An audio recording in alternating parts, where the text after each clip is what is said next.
Okay, there is some issue with the camera.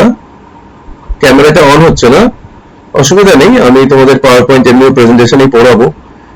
Then also I am trying to do that.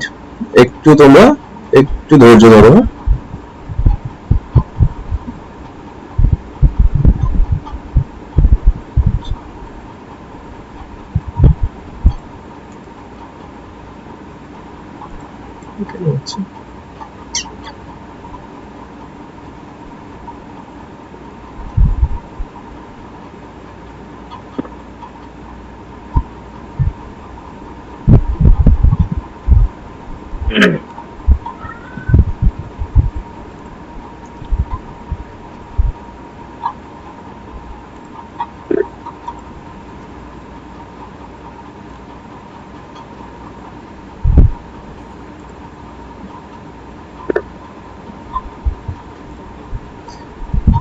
Okay, there is some issue with the camera.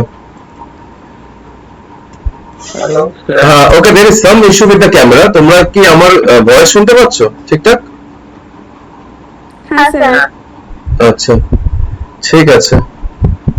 Okay, so I think 17-18 জনের batch we have started. Okay, so people are still joining. আচ্ছা, so once again congratulations to all of you for successfully completing your +2, মানে তোমাদের উচ্চ মাধ্যমিকের এবং যাদের যাদের তোমাদের ইচ্ছে যে আগামী দিনে তোমরা নার্সিং বা জেএনএম বা এএনএম পারসিউ করবে, তাদেরকে অনেক কংগ্রাচুলেশন জানাই। তার পিছনে যে মুখ্য কারণ সেটি হচ্ছে যে এরকম একটি প্রফেশন চুজ করা কিন্তু খুব সহজ ব্যাপার নয়। This is a very noble profession. এই প্রফেশনের মধ্যে যারা থাকে তাদের নিজের থেকে অন্যের, আচ্ছা মজিদুর তুমি কি তোমার এটা একটু মাইক্রোফোনটা অফ করতে পারবে?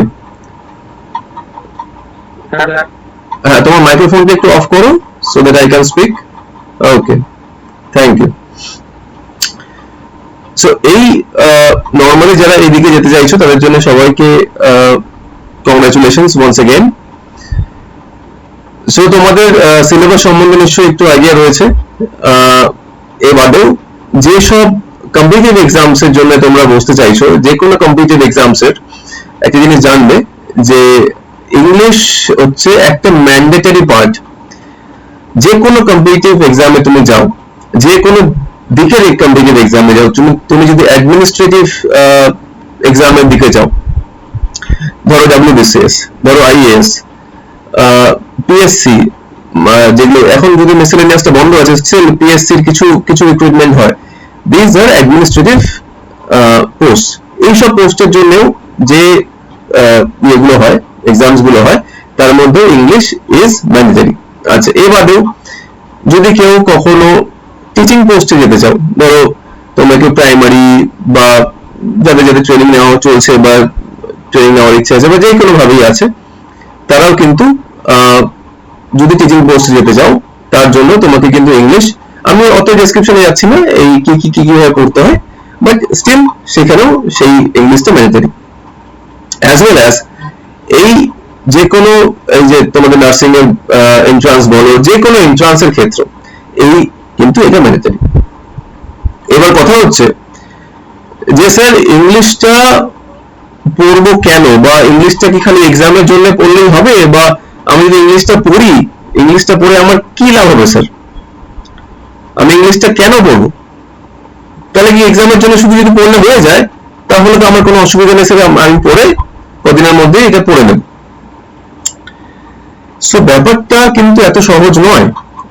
এখানে তোমাকে একটা জিনিস বুঝতে হবে যে English is now a world language, অর্থাৎ বিশ্ব বন্দিত একটি ভাষা। যে ভাষা না জানা থাকলে তুমি কিন্তু কোনোভাবেই কমিউনিকেশন, যোগাযোগ স্থাপন করতে কিন্তু তুমি সহজে পারবে না। এবার কথা হচ্ছে স্যার আমরা তো বাংলাতেই কথা বলি, আমরা তো ইংলিশ লাগে না। কই, আমরা তো ইংলিশে কোনোদিন কথা বলতে হয়নি আমাদেরকে, আমরা কেন ইংলিশে কথা বলবো স্যার, বা ইংলিশ কেন আমি জানতে চাইবো? এরকম কি কারো মনে প্রশ্ন জাগে? কেউ কি এরকম আছে যে এরকম মনে প্রশ্ন জাগে? আমাকে একটু হাত ইয়ে করে দেখাও বা আনমিউট করে বলো স্যার আমার এরকম মনে হয়।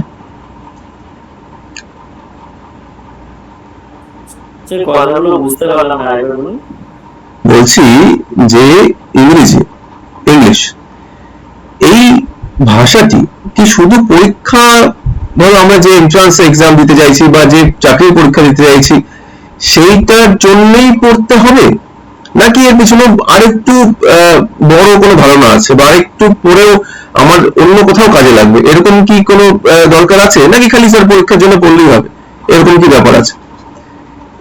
এরকম কি কারো মনে হচ্ছে ইংলিশের শুধু পরীক্ষা দিলেই হবে, এরকম কোনো ব্যাপার আছে? না স্যার, ইংলিশ ল্যাঙ্গুয়েজটা জানা জরুরি। দেখো আমি আজকে যেহেতু ক্লাসটা শুরু হচ্ছে আমি একটা জিনিস খুব ক্ল্যারিফাই করে দিতে চাইছি, মানে এটা খুব মানে স্পষ্ট তো তোমাদের মাথার মধ্যে ঢুকে দিতে চাইছি একটা জিনিস। Very good evening Sanjukta. হ্যাঁ, সো সেই জিনিসটা যেটা হচ্ছে যে ইংলিশ এই ভাষাটি তোমাকে, তুমি যেখানেই থাকো, বিশ্বের যে প্রান্তেই থাকো, সেই প্রান্তে থেকে তোমাকে অন্য মানুষের সাথে যোগাযোগ স্থাপন করার একটা মাধ্যম কিন্তু এটাই, এক নম্বর। দু নম্বর, তোমরা সবাই জানো, এটা আর বলে দেওয়ার অপেক্ষা রাখে না, যে এখন পৃথিবী কিন্তু টেকনোলজি বেসড হয়ে যাবে। পৃথিবীতে এখন যাকে এগোতে হবে তাকে কিন্তু টেকনোলজির সাহায্যে, টেকনোলজিকে নিজের কারিগরি করে এগোতে হবে। টেকনোলজি ছাড়া তুমি কিছু করতে পারবে না, isn't that? So for example, তুমি ল্যাপটপে বসে কাজ করতে চাইছো, কি তুমি মোবাইলে নেট করতে চাইছো, কি তুমি গুগলে কিছু সার্চ করতে চাইছো, এইসব করার জন্য তুমি কোন ভাষা ব্যবহার করবে বা কোন ভাষা তোমাকে ব্যবহার করতে হবে বলো? English language. Very obvious answer, very obvious answer. English ছাড়া আমরা এগুলো কিছু করতে পারবো না, তাই না? তাহলে আমি এটা বুঝতে পারছি যে আমাকে যদি সামনে এগিয়ে যেতে হয়, আমি আমার মাতৃভাষাকে সাথে রেখে whatever my language may be, it might be Hindi, might be Nepalese, it might be Italian, German, যে প্রান্তেই থাকুক, পৃথিবীকে সুতো বেঁধে রেখেছে এই একটাই ভাষা। সেটা যতই আমাদের শিখতে কষ্ট হোক বা যাই হোক, এই একটাই ভাষা কিন্তু আমাদেরকে এই সুতোগুলোকে বেঁধে রেখেছে। If for example, if there is somebody here within this class, এখানে যদি কেউ থাকে, এরকম কি কেউ আছে, or is there somebody who doesn't understand Bengali? Please respond.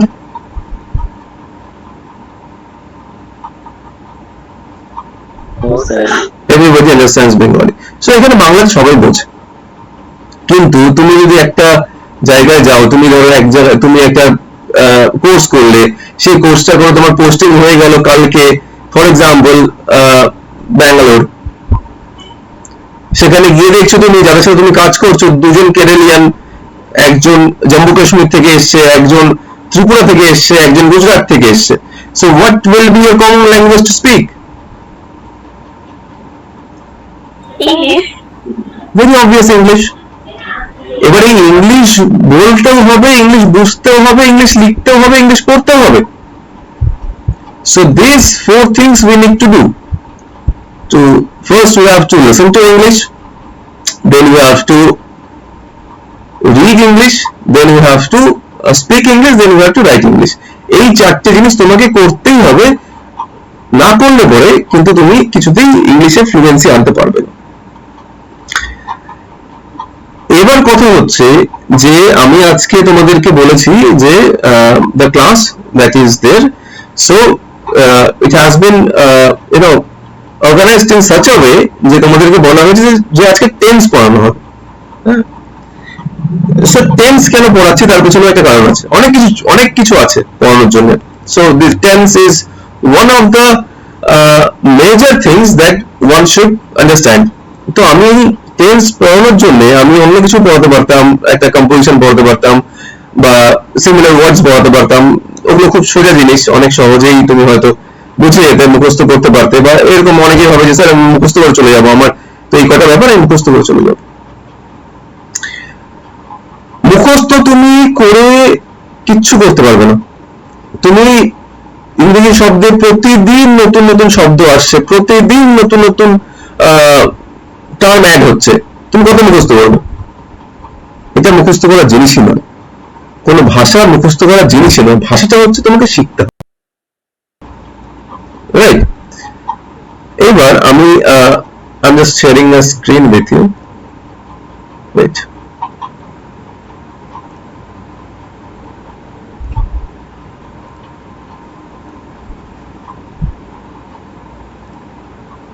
Okay. So সবার কাছে ভিজিবল আছে স্ক্রিনটা, power point screen? Sir Okay. So see, it's written tenses. এবার আমাকে একটু কারো জানা থাকলে বলো যে টেন্স এই কথাটির কি মানে? টেন্স, TENS, মানে কাল, কাল, কাল, কাল মানে আগামীকাল না গতকাল? ক্রিয়াকাল, ক্রিয়ার কাল। আচ্ছা, ক্রিয়াকাল। Very good, very good, very good, সবাই খুব তোমরা টেকনিক্যালি বলছো। আচ্ছা, let me tell you something. Tense কথাটি আরো একটি মানে রয়েছে, যেখান থেকে টেনশন কথাটি এসছে। টেন্স, টেন্স মানে হচ্ছে উত্তেজনা, যেটাতে উত্তেজনা হয়, মানে উত্তেজিত হয় মানুষ, যেমন tense, he is a very tense person, that means খুব উত্তেজিত, খুব কি বলবো, মানে চিন্তায় আছে, এরকম একটা পারসনকে আমরা যখন তাকে সম্বোধন করি তখন we tell that he is a very tense person. সেখান থেকে কথাটি এসে টেনশন, সবাই নিশ্চয়ই জানো। তো এই টেন্স পড়তে লোকের খুব টেনশন হয়, so it's a very tense situation. Tense পড়তে গিয়ে সবাই খুব চিন্তিত হয়ে পড়ে, সবাই খুব মানে ইটস লাইক এভরিথিং, মানে মাথার মধ্যে আর ঢুকছে না, আর কিছুতেই ঢোকানো যাচ্ছে না স্যার, কি কত রকম কত ব্যাপার, কত আইএনজি, এই ফর্ম সেই ফর্ম, স্যার কিচ্ছু মাথায় ঢুকছে না। এরকম কি হয়? হয়েছে আজ অব্দি?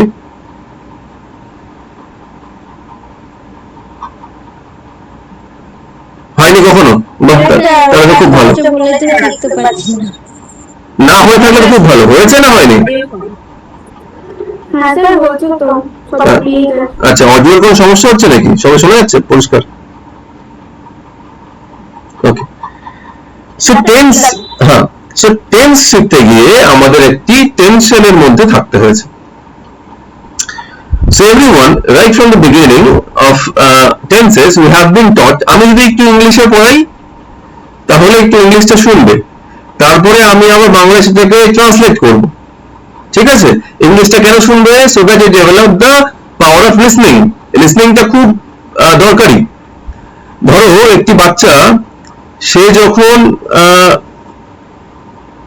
তার বয়স যখন 3 বছর 4 বছর, সে কিন্তু স্কুলে যাচ্ছে, স্কুলে গিয়ে তাকে জিজ্ঞাসা করছে তোমার নাম কি? বলছে স্যার আমার নাম অঙ্কিতা, স্যার আমার নাম উচ্চিষ্মান, স্যার আমার নাম সংযুক্তা। তুমি কোন ক্লাসে পড়ো? আমি নার্সারিতে পড়ি। এই যে কথাগুলি বাচ্চাকে বলছে বাংলায়, আমি পার্কে যাব, আমি বিকালে খেলবো, এই যে কথাগুলি বাচ্চাটি বলছে বাংলায়, এর জন্য তো কোনো বাংলা গ্রামার শিখে আসেনি, বাংলা ব্যাকরণ শিখেছে? বাংলা ব্যাকরণ শিখে তো আসেনি।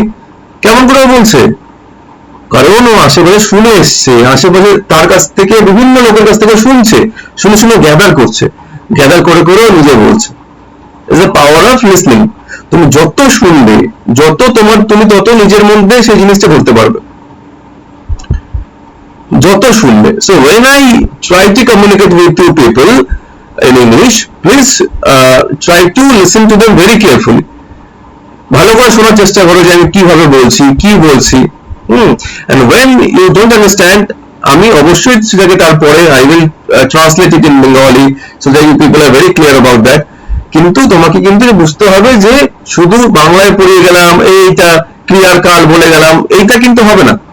এটা হলে পরে কিন্তু তোমার শেখাটা অপূর্ণ থাকলো। কেমন অপূর্ণ থাকলো? তোমাকে এই কিছু আমি থিওরিটিক্যাল নলেজ দিয়ে চলে গেলাম, কিন্তু তোমার যেটা জরুরি, তোমাকে যদি একটা লোক, তুমি যখনই ইন্টারভিউতে বসলে তোমাকে জিজ্ঞাসা করলো যে ওকে প্লিজ ইন্ট্রোডিউস ইয়োরসেলফ, তখন তুমি কিছু বলতে পারলে না। তো তোমাকে এটা বলতে গেলে বলে তোমাকে শুনতে হবে। Okay, so first of all we need to discuss something about the tenses. So tense বলতে তোমরা অনেকেই আমাকে বললে স্যার এটাকে বলে ক্রিয়ার কাল, অর্থাৎ ক্রিয়ার সময় বা কাল বা সময় ইত্যাদি ইত্যাদি, এই বিভিন্ন রকম ব্যাপারগুলো আমরা বলি। ওকে, সো এই দুটো জিনিস আমরা পাচ্ছি এখানে, দ্যাট ইজ ক্রিয়া, কাল। সো ক্রিয়ার ইংরেজি কি? ভার্ব। কাজ। কাজ, তো কাজ তার মানে এনি টাইপ অফ অ্যাকশন বা কোনো টাইপ অফ ওয়ার্ক, তাকে আমরা কাজ বলি, তাই নয়? So any type of work that is done, সেটা হচ্ছে কাজ বা ক্রিয়া। যে কোনো কাজ হতে পারে, যেমন কেউ দৌড়চ্ছে তাহলে সেটাও কাজ, কেউ সাঁতার কাটছে সেটাও কাজ, কেউ ঘুড়ি উড়াচ্ছে সেটাও কাজ। তো এগুলো সব কাজ, তার মানে এগুলো ক্রিয়া, তাই না? তাহলে আমাদেরকে বুঝতে হবে যে কাজ বা ক্রিয়া is equal to work, work মানে কাজ, তাই তো? এবার এই ওয়ার্ক না বলে আমরা একে একটা নতুন টার্মে বলবো, আমরা বলবো অ্যাকশন। আমরা বলবো কি? আমরা বলবো অ্যাকশন। অ্যাকশন কেন বলবো? দেখো, কাজ কথাটার মধ্যে একটি লেবারিয়াস ব্যাপার জড়িয়ে আছে। তাহলে ক্রিয়ার কাল না বলে কাজের কাল বললেই পারতো, ক্রিয়া কেন বলছে? কাজ কথাটির মধ্যে একটি লেবারিয়াস মানে খাটনিমূলক একটি ব্যাপার জড়িয়ে রয়েছে এর সাথে, কিন্তু সেটা কিন্তু অ্যাকশন নয়। অ্যাকশন মানে হচ্ছে যেটা ঘটছে, বা যে কোনো জিনিস যেটা ঘটছে, ঘটবে, ঘটেছে, যা খুশি হয়েছে, সেটাই হচ্ছে অ্যাকশন। মানে ধরো কেউ ঘুমোচ্ছে, সেটাও action. Okay, so let me go to the next slide. So to understand tenses, we need to understand, যদি আমরা tense বুঝতে চাই, then we need to understand, কি আন্ডারস্ট্যান্ড করতে হবে? তিনটে জিনিস। সি, দেখো ভালো করে। First is actions that take place in a sentence. আমাকে বুঝতে হবে যে actions that takes place in a sentence। এবার কথা হচ্ছে যে actions কেমন করে take place হচ্ছে, how do I understand them? আচ্ছা, তোমরা সবার হাতের সামনে পেন খাতা আছে? আছে, ওকে। তোমার নিজের ইচ্ছে মতো তুমি একটি লাইনে একটি বাক্য লেখো, ইংরেজিতে হতে পারে, বাংলায় হতে পারে, একটি বাক্য লেখো।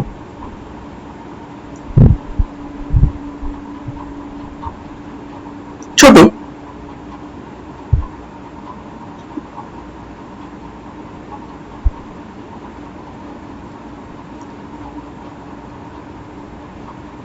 সবাই ইংলিশে লিখেছো তো? বাংলায় কেউ লেখো না তো? নাকি বাংলায় লিখেছো? লিখলে অসুবিধা নেই, হয়েছে লেখা? হয়েছে, হয়েছে।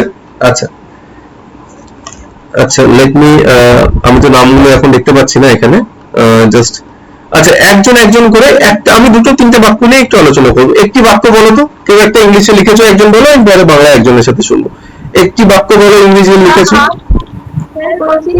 The earth moves around the sun. The earth moves around the sun. Very good. The earth moves around the sun. এখানে তুমি সানের এসটাকে বড় হাতে লিখেছো?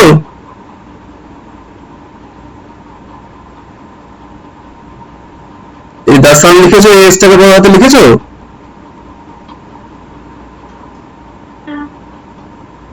আচ্ছা, পরে আমি শেখাবো এটা আর্টিকেলস এন্ড প্রিপোজিশনস এর একটা ক্লাস আমি শেখাবো।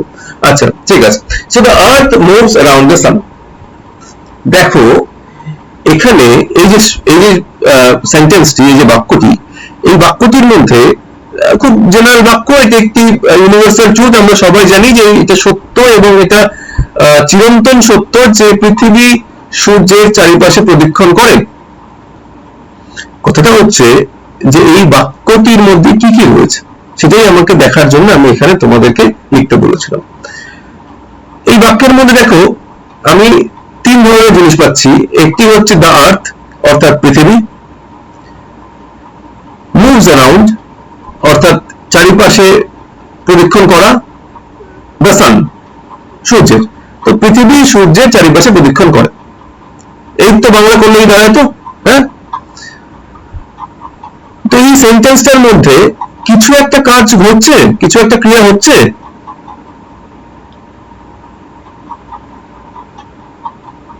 কিছু কি একটা ক্রিয়া হচ্ছে এর মধ্যে, কোনো কি কাজ চলছে এর মধ্যে, এই সেন্টেন্সটার মধ্যে হচ্ছে পৃথিবীটা ঘোরাটা, এই যে পৃথিবীটা ঘুরছে, এটাও একটা ক্রিয়া, এটা একটা কাজ, এটা হচ্ছে, কনস্ট্যান্টলি হচ্ছে। আচ্ছা দাঁড়াও আমি পরে আসছি, আন্ডারস্ট্যান্ড মানে তোমাদেরকে বোঝানোর পরে আসছি। একটা বাংলায় আমাকে বাংলায় লিখেছে এরকম কেউ একটা বল।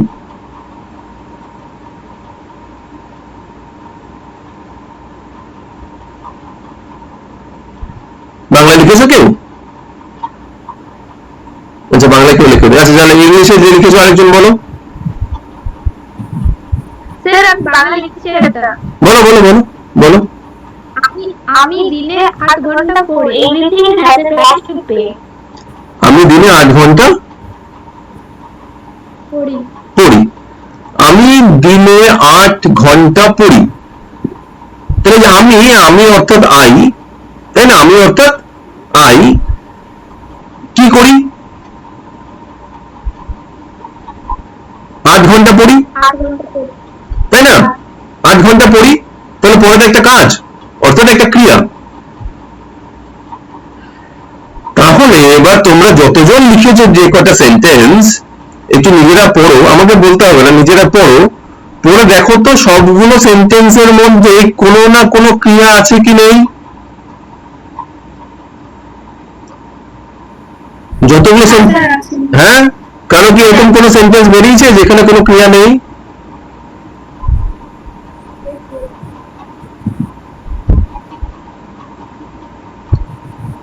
বেরিয়েছে কারো কোনো এরকম সেন্টেন্স আছে যেখানে কোনো ক্রিয়া নেই?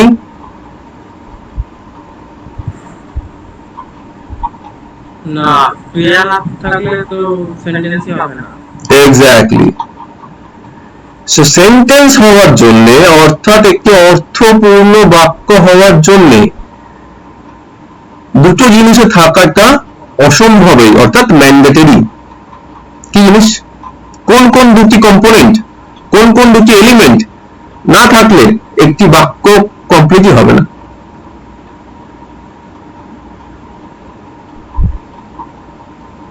এসওবি subject verb object.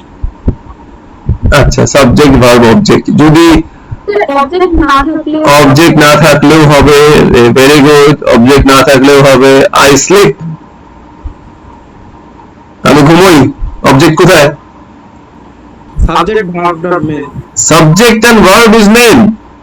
So subject অর্থাৎ যার সম্বন্ধে বলা হচ্ছে, ভার্ব হচ্ছে সে যেটা করছে। বুঝে গেল? তাহলে দুটো জিনিস আমাকে মাথায় নিয়ে চলতে হবে, একটি হচ্ছে যার সম্বন্ধে বলা হচ্ছে সেই বাক্যটিতে এবং সে যেটা করছে, এই নিয়েই বাক্য চলছে। কিন্তু এখনো অব্দি যত বাক্য রচনা হয়েছে এবং যত বাক্য রচনা হবে তার মধ্যে এই দুটো জিনিস থাকতেই হবে। এর সাথে বিভিন্ন জিনিস থাকতে পারে, কিন্তু এই দুটো জিনিস থাকতেই হবে। এক, যার সম্বন্ধে বাক্যটি চলছে, সে পৃথিবী হতে পারে, সে হি হতে পারে, সে রাম হতে পারে, সে আমি হতে পারি, যে কেউ হতে পারে, একটা পাখি হতে পারে, এবং সে যেটা করছে, পৃথিবী ঘুরছে, পাখি উড়ছে, মানুষ পড়ছে, রাম বাজার যাচ্ছে, কেউ ঘুমোচ্ছে। তো যেই হোক এই দুটো জিনিস কিন্তু থাকতে হবে। তাহলে বোঝা গেল? তাহলে এই ফার্স্ট পয়েন্টটা কি বুঝতে পেরেছি? Actions that take place in a sentence, তাহলে আমরা কি অ্যাকশনস গুলো ধরতে পারছি? বোঝা যাচ্ছে যে অ্যাকশনস গুলো হচ্ছে, তাই না? অ্যাকশন যে হচ্ছে সেটা বোঝা যাচ্ছে। অ্যাকশন ছাড়া মানে কোনো কাজ ছাড়া কোনো সেন্টেন্স তো তৈরি হচ্ছে না। চেষ্টা করে দেখো তো, চেষ্টা করে দেখো কেউ একটা সেন্টেন্স বানানোর একটা অ্যাকশন ছাড়া।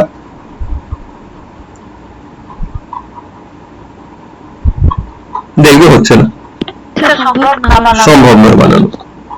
তাহলে এই রুলটা বুঝে গেলে, তাহলে খুব সিম্পল একটা রুল, এটা খুব সহজ একটা রুল আমি বুঝে গেলাম যে আমাকে পেট বোঝাতে গেলে তখন তো মানে কোন রকম কোনো ভার ছাড়া সেন্টেন্স হয়।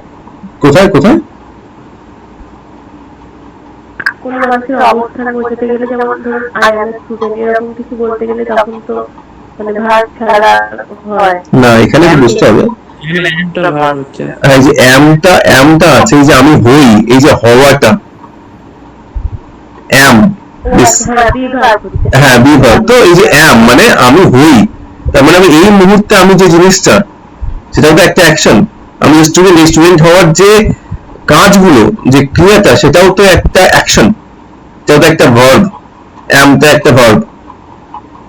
হ্যাঁ, আচ্ছা এবার দেখো, এরপরে দেখো আছে টাইম অফ অ্যাকশন। এবার এই যে অ্যাকশনটা হচ্ছে তার নির্দিষ্ট কিছু সময় রয়েছে, এই সময়ের মধ্যে অ্যাকশনস গুলো হচ্ছে বা হয়েছে বা হবে। এই তো তিনটে সময়। এক হচ্ছে অ্যাকশনটা আইদার হয়ে গেছে বা অ্যাকশনটা হচ্ছে বা অ্যাকশনটা আগামী দিনে হবে। তুমি আগামী দিনে এন্ট্রান্সে বসবে, সেটা তো অ্যাকশনটা হবে, এখনো হয়নি। তুমি ক্লাস 12 এর এক্সামে বসে গেছো, হয়ে গেছে। তুমি পাস করে গেছো, হয়ে গেছে। এখন তুমি ক্লাস করছো, হচ্ছে। এই তিনটি সময়ের ধারণা ছাড়া আর কি কোন রকম কোন সময়ের টাইম বা এরকম আর কোন আমি দিতে পারি কোন সময়, যেটা হয়ে গেছে, যেটা হচ্ছে এবং যেটা হবে? আর হতে পারে না, তাই না? তাহলে এই দুটো জিনিস বুঝে যাও। একটা হচ্ছে যে অ্যাকশন অর্থাৎ ক্রিয়া হবেই, মানে কাজ হবেই, এবং প্রতিটা কাজেরই একটি সময় থাকবেই। বুঝতে পারলাম? তাহলে ক্রিয়া হবেই এবং প্রতিটা ক্রিয়ারই একটি সময় থাকবেই। এবার আমাকে যেটা লাস্ট পয়েন্ট আছে, দ্য মার্কার্স অফ অ্যাকশন। এবার কথা হচ্ছে মার্কার্স কাকে বলে বা মার্কার্স কি? এখানে মার্কার্স বলতে আমি বোঝাতে চেয়েছি যে জিনিসগুলো দেখে আমি বুঝতে পারবো যে একটি অ্যাকশন হচ্ছে বা হয়েছে বা হবে, তাদেরকে আমি নাম দিয়েছি মার্কার্স। মার্কার মানে হচ্ছে যে জিনিসটা দিয়ে আমি মার্ক করতে পারি কিছু। এবার the earth moves around the sun, এই কথাটির মধ্যে অ্যাকশনের মার্কার কোনগুলো?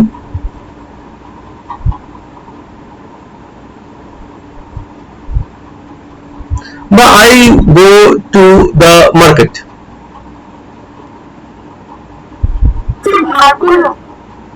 ভার্ব গুলো, প্রতিটি ভার্ব হচ্ছে অ্যাকশনের মার্কার। সেটা বি ভার্ব হতে পারে, বি ভার্বে আমি আসবো কোনটা কি ভার্ব, সেটা মেন ভার্ব হতে পারে। এই মার্কার্স গুলোকে ধরেই আমাকে টেন্স শিখতে হবে। সো টেন্সটা কি? টেন্সটা আর কিচ্ছু নয়, টেন্সটা হচ্ছে আমার এই মার্কার গুলো তাদের কোন সময়ের মধ্যে আছে, কোন সময়ে তারা বিলং করছে, সেটাই হচ্ছে ভার্বের টেন্স। স্যার সময় বলতে গেলে তো তাহলে ইংলিশের হিসাবে পাস্ট প্রেজেন্ট ফিউচারটাও তো আমরা ধরতে পারি। হ্যাঁ তাই তো বলছি, পাস্ট প্রেজেন্ট ফিউচারই তো বলছি। একটা এটা হয়ে গেছে, দ্যাট ইজ পাস্ট, আমি আসছি। একটা এটা হয়ে গেছে, দ্যাট ইজ পাস্ট টেন্স। যেটা চলছে সেটা প্রেজেন্ট টেন্স, এবং যেটা হবে বা চলবে সেটা হচ্ছে ফিউচার টেন্স। এইটুকু তো বোঝা যাচ্ছে। আমি মার্কার গুলো হচ্ছে, মার্কার কি? তার মানে মার্কার গুলো হচ্ছে এই ভার্ব গুলি, যে ভার্ব গুলি কোন সময়তে বিলং করছে সেটাই হচ্ছে তার টেন্স। সো টেন্স মানে কি? টেন্স মানে হচ্ছে যে টাইম অফ অ্যাকশন হচ্ছে, কোন টাইমে কোনটা হচ্ছে, এটা হচ্ছে তার টেন্স। এটা কি পাস্ট টেন্স, মানে সেটা কি হয়ে গেছে সেই অ্যাকশনটা, নাকি প্রেজেন্ট টেন্স সেটা কি চলছে এখন, নাকি ফিউচার টেন্স সেটা পরে হবে, সেটাই আমি নেক্সট স্লাইডে আসছি, দেখো কিভাবে। So understanding the concept of time and action, এটা আমি বলে দিলাম, understanding the time of concept of time and action. So time এবং অ্যাকশন, অর্থাৎ অ্যাকশন মানে হচ্ছে, সো অ্যাকশন মানে হচ্ছে যে কোনো কাজ, সেটা আমি বলে দিয়েছি অলরেডি, এটা রিপিট করব না, এবং সেটা কোন টাইমে চলছে সেটা হচ্ছে তার টাইম। এই দুটোকেই মিলে আমি পাচ্ছি হচ্ছে টেন্স। দেখো এখানে এসো, নেক্সট স্লাইডে আমি যাচ্ছি, দেখো নাও এখানে আমি বলছি the verbs of time and action. এবার টেন্স বুঝতে গেলে আমি বুঝতে পারছি, টেন্স বুঝতে গেলে আমাকে একটা জিনিসের উপর কনসেন্ট্রেট করতে হবে, সেটা হচ্ছে ভার্বস। আমি কি সাবজেক্ট এর উপরে নজর দেব? সাবজেক্ট পৃথিবী, না রাম, না শ্যাম, না মাঙ্কি, না দ্য বার্ড, তার উপর কি আমার নজর দেওয়ার কোনো দরকার রয়েছে এখানে এই টেন্স বুঝতে গেলে? বা অবজেক্টের দিকেও কি নজর দেওয়া? Earth moves around the sun, the sun if he moves around the sun or moves around the galaxy or moves around the universe, আমার সেটা নিয়ে মাথা ব্যথা নয় টেন্সের ক্ষেত্রে। অন্য ক্ষেত্রে আছে অবশ্যই, টেন্সের ক্ষেত্রে নেই। তো টেন্সের ক্ষেত্রে আমাকে দুটো জিনিসই বুঝতে হবে, এক হচ্ছে the verbs of time and action। দেখো আমি এখানে দুটো ভার্ব দিয়েছি, দু ধরনের ভার্বের কথা বলেছি। একটা হচ্ছে the verb of time, তাদেরকে বলছে অক্সিলিয়ারি বা হেল্পিং ভার্বস। আরেকটা দেখো the verbs of action, তাকে বলছি মেন বা অ্যাকশন ভার্বস। এবার এতদিনে লোকের খুব কনফিউশন থাকে, স্যার অক্সিলিয়ারি ভার্ব কাকে বলে, স্যার মেন ভার্ব কাকে বলে, স্যার বি ভার্ব কোনটা, স্যার হেল্পিং ভার্ব কোনটা, স্যার অ্যাকশন ভার্ব কোনটা, এই এত রকমের নাম, এই এত নাম দিয়ে স্যার আমাদের খুব গুলিয়ে যায়। একবার বলে বি ভার্ব এরকম, একবার কেউ বলে স্যার অ্যাকশন অক্সিলিয়ারি ভার্ব ওটা, কেউ বলে স্যার বি ভার্ব ওটা, কেউ বলে স্যার ওটাই হেল্পিং ভার্ব, কোনটা যে কি। সো এখানে কনফিউজ হওয়ার কোনো দরকার নেই। অক্সিলারি বা হেল্পিং ভার্ব হচ্ছে ভার্বস অফ টাইম, যে সময়কে দেখায়। ভার্বস অফ অ্যাকশন হচ্ছে যেটা মেন বা আমরা অ্যাকশন ভার্বস বা অ্যাকশন ওয়ার্ডস বলে থাকি। যেমন এই লোকটি কি করছে, এখানে কি দেখাচ্ছে? দৌড়াচ্ছে, তার ইংলিশ কি? রান। রান, তাহলে রান কথাটি হচ্ছে মেন ভার্ব, ঠিক আছে। এইবার এই রানটা কি আগে ঘটে গেছে, নাকি এখন ঘটবে, বা ঘটছে, নাকি সামনে আগামী দিনে ঘটবে, সেইটা বোঝানোর জন্য আমাকে এইখানকার কিছু সাহায্য নিতে হবে। এই ভার্ব, বলো। হ্যাঁ আসছি আমি তোমাদেরকে এখানে, এটাও একটা বোঝানোর একটা জায়গা আছে, আমি আসছি। আগে এইটা বোঝো, এত নামগুলোতে কনফিউজ হলো না। এখন বুঝে তো ভার্ব অফ টাইম আর ভার্ব অফ অ্যাকশন, ঠিক আছে। তো আমার এই ভার্ব অফ অ্যাকশন যদি রান হয়, অর্থাৎ দৌড়ানো হয়, তাহলে এই দৌড়ানো কখন ঘটবে বা ঘটছে সেটা বোঝানোর জন্য আমাকে ভার্ব অফ টাইমের সাহায্য নিতে হবে। তাহলে আমি বোঝাতে পারবো যে এইটা কখন ঘটবে বা ঘটছে বা ঘটতে চলেছে, ঠিক আছে। এবার যেমন কি, এটা আসছি পরে কিভাবে সাহায্য নেব। এইবার দেখো এখানে দেখো টেন্স লিখেছে, এখানে লিখেছে প্রেজেন্ট, পাস্ট এবং ফিউচার, দেখা যাচ্ছে।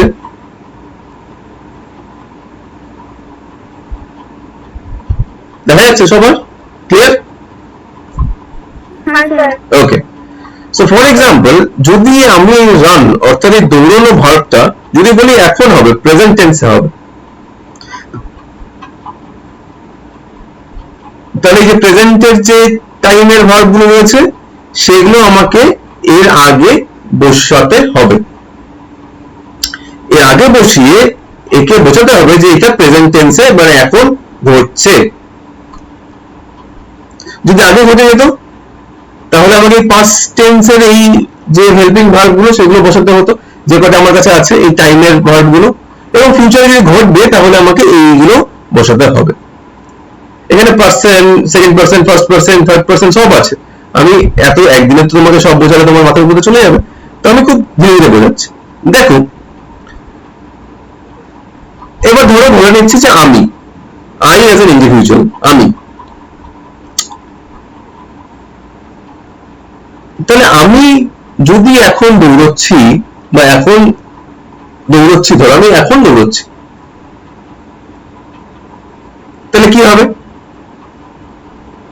আই অ্যাম, আই এর পরে সবসময় অ্যাম বসে, জানো, আই অ্যাম রানিং। যদি ইউ হয়, ইউ তারপরে ইউ আর রানিং। যদি হি হয়, হি ইজ রানিং। এবার ধরো আমি দৌড়চ্ছিলাম, আই, বলো, আই ওয়াজ রানিং, আমি দৌড়চ্ছিলাম। দে, আচ্ছা আমার কার্সারটা কি দেখা যাচ্ছে এখানে? আমার কার্সার, এই যে মাউসটা দেখা যাচ্ছে? They were running. আচ্ছা, আর যদি বলি যে আমি সামনে আগামী দিনে দৌড়বো, তাহলে কি হবে? আই শ্যাল রান বা I will run. They shall run, they will run. সে উইল আর শ্যাল এর মধ্যে একটা ছোট পার্থক্য আছে, সেটা আমরা পরে আলোচনা করলে হবে, টেন্সের সাথে সেটা খুব একটা সম্পর্ক নেই। এবার দেখো এই অনেকগুলো হেল্পিং ভার্ব রয়েছে যে, হ্যাঁ আমরা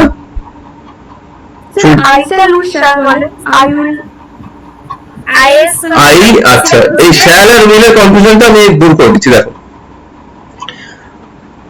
বলছে আই শ্যাল রান, আবার কোথাও লিখছে আই উইল রান।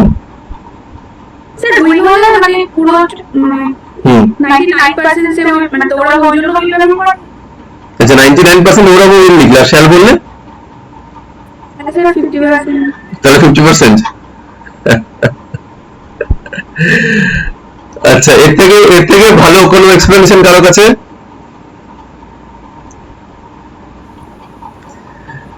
দেখো উইল কথাটির মধ্যে, হ্যাঁ উইল এই কথাটির মধ্যে তোমরা এইটা নিশ্চয়ই শুনেছো, where there is a will there is a way, শুনেছো? where there is a will there is a way, তার মানে যেখানে তোমার সাহস আছে সেখানে পথ আছে, where there is a will there is a way। Will, হ্যাঁ বলো। হ্যাঁ ইচ্ছে থাকলে উপায় হয়, এটা একটু রাফ ট্রান্সলেশন, যে ইচ্ছে থাকলে উপায় হয়। সো উইল কথাটির মানে হচ্ছে প্রচন্ড ভাবে যে জিনিসটা তুমি করতে চাও, I will win this competition, ঠিক আছে? এর মধ্যে একটা স্ট্রেংথ থাকে, এটা সবসময় একটা জোর থাকে। শ্যালও থাকে, কিন্তু শ্যালটা আমি করবো, আই শ্যাল রিড, আমি পড়বো, আই উইল রিড, আমি পড়বোই। বোঝানো গেল ব্যাপারটা? বুঝতে পারলে? আই শ্যাল রিড, আমি পড়বো, I shall read the following articles, আমি এই আর্টিকেল গুলো পড়বো। I will read those letters that you have sent me, আমি সেই চিঠিগুলো অবশ্যই পড়বো যেটা তুমি আমাকে পাঠিয়েছো। বোঝা গেল? এইটা হচ্ছে এই দুজনের মধ্যে পার্থক্য। আচ্ছা ঠিক আছে, এবার হেল্পিং ভার্ব আমি বুঝলাম যে এইগুলো প্রেজেন্ট, পাস্ট এবং ফিউচারে। এবার এতগুলো কিভাবে লাগাবো, কোথায় লাগাবো, সেই জায়গাটা আমি আসছি। মোটামুটি এটা বোঝা গেল যে প্রেজেন্ট, পাস্ট এবং ফিউচার এই তিন ধরনের আমার সময়কাল আছে। So it is present, past এবং ফিউচার।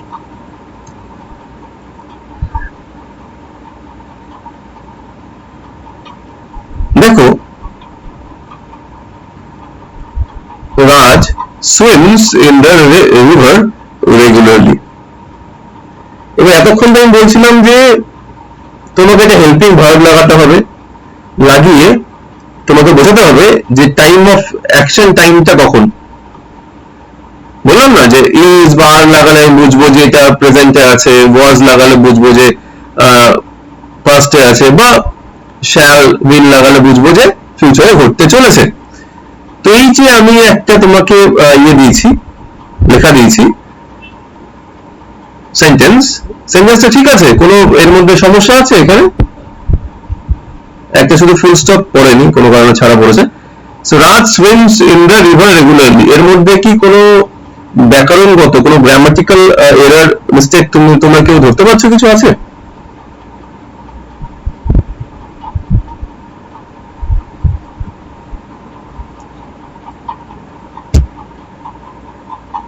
তোমরা যদি ধরতে পারছো যে একটা কোনো রকম কোনো সমস্যা আছে এটার মধ্যে, এই সমস্যাটার মধ্যে? না, ধরা যাচ্ছে না তো। এটা একটা সুন্দর ভালো সেন্টেন্স মনে হচ্ছে। Raj swims in the river regularly, Raj প্রতিনিয়ত নদীতে সাঁতার কাটে। রাজ না না, সুইমস হবে। না না, আছে আমি আসছি সেটা। হ্যাঁ হ্যাঁ, বলো কে বলছো, কি বললে একবার বলো, আমি লাস্টে শুনতে পেলাম না, লাস্টটুকু একবার বলো।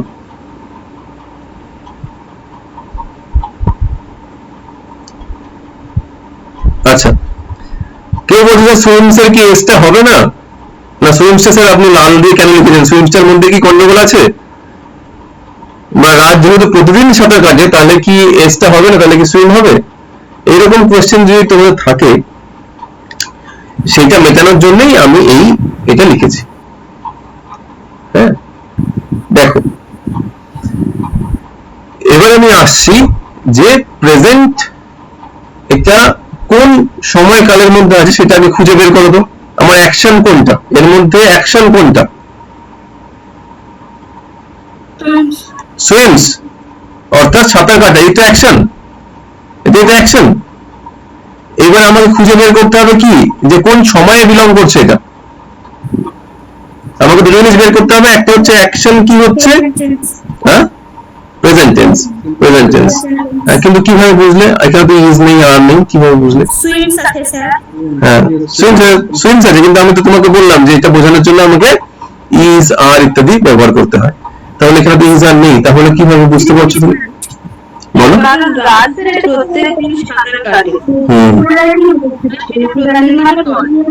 আচ্ছা, এটা চিরতর সত্য নয়, এটা ওইভাবে চিরতর সত্য নয়, এটাকে আমরা বলি habit. Very good, very good. কে বললো অভ্যাস? যেটা আমরা প্রতিনিয়ত, বা আমরা প্রতিনিয়ত বা মাঝে মাঝেই করি, সেগুলো আমাদের অভ্যেস, সেগুলো আমাদের হ্যাবিট। বলো। সত্য বা চিরতর সত্য বোঝাতে গেলে তো প্রেজেন্ট ইনডিফিনিট টেন্স ব্যবহার হয়। এটাই আমি তোমাদেরকে বোঝাতে চাইছি। প্রেজেন্ট ইনডিফিনাইট এই যে কথাটি, এই যে শক্ত শক্ত কথাগুলো ধরো শিখেছো, কিন্তু তার কোনটার কি সেটা শিখতেই যদি সমস্যা হয় তাহলে মুশকিল। ইনডিফিনাইট ঠিকই বলেছো তুমি, কোনো মিথ্যা কথা বলোনি। প্রেজেন্ট ইনডিফিনাইট টেন্স ব্যবহার হয়। চিরতর সত্যি বুঝতে গেলে প্রেজেন্ট ইনডিফিনাইট টেন্স ব্যবহৃত হয়। আচ্ছা, প্রেজেন্ট ইনডিফিনাইট টেন্স কোনটাকে বলে? সাধারণ বর্তমানকাল। সাধারণ বর্তমানকাল। আচ্ছা, যেটাকে বাংলা করলে আমরা বলি সাধারণ বর্তমানকাল, যেটাকে আমরা খুব সহজেই বলতে পারি সিম্পল প্রেজেন্ট টেন্স। বোঝা গেল? যেটাই প্রেজেন্ট ইনডিফিনাইট সেটাই হচ্ছে সিম্পল প্রেজেন্ট। অনেক বইয়ে লেখা থাকে সিম্পল প্রেজেন্ট, অনেক বই লেখা থাকে প্রেজেন্ট ইনডিফিনাইট, অনেক বই লেখা থাকে সিম্পল পাস্ট, অনেক বই লেখা থাকে পাস্ট ইনডিফিনাইট। বোঝা গেল? যাদের এই সমস্যাটা আছে, যারা এই জায়গাটা একটু কনফিউজ হয়ে যাও যে স্যার প্রেজেন্ট ইনডিফিনাইট কোনটা আবার সিম্পল প্রেজেন্ট কোনটা, যেটাই সিম্পল প্রেজেন্ট সেটাই প্রেজেন্ট ইনডিফিনাইট। যে বললো সে একদম ঠিক বলেছে যে স্যার আমরা যদি চিরতর সত্যি বোঝাতে চাই কোন রকম, তাহলে আমরা প্রেজেন্ট ইনডিফিনাইট টেন্স ব্যবহার করি। যেমন the sun moves around the earth, এই যে sun moves around the earth, দেখো এখানেও কোনো is are এর প্রয়োজনীয়তা নেই, আছে? কারণ এটা চিরতর সত্য। আমি যদি কারো কোনো হ্যাবিট বোঝাতে চাই, কোনো অভ্যাস বোঝাতে চাই, রাজ swims in the river regularly, এখানেও আমাকে কিন্তু কোন রকম কোনো is are এর ব্যবহার করতে হবে না, এটা একদম সিম্পল। আমি আমার ভার্বটাকে নিয়ে তার যেটা প্রেজেন্ট টেন্স, সিম্পল প্রেজেন্ট টেন্সের যে তার রূপ, সেই রূপটাই আমি ওখানে লিখে দেব। এবার কথা হচ্ছে যে স্যার এসটা কেন লাগানো হয়েছে, এটা অনেকেই জানে, অনেকেই হয়তো একটু জেনেও ভুলে গেছে, বা অনেকেই পড়েছে বা পড়েও অনেক সময় ভুলে যায়। আমি জানি বা আমরা সবাই জানি যে এই সুইমস, এই কথাটির মধ্যে সুইম কথাটা হচ্ছে অরিজিনাল ভার্বের রূপ। সুইম সাঁতার কাটা, স্লিপ ঘুমানো, রান দৌড়ানো। এবার আমি লিখছি হি রানস, একটা এস যোগ হয়ে গেল। রাজ সুইমস, একটা এস যোগ হয়ে গেল। আর্থ মুভস, একটা এস যোগ হয়ে গেল। কি কারণ?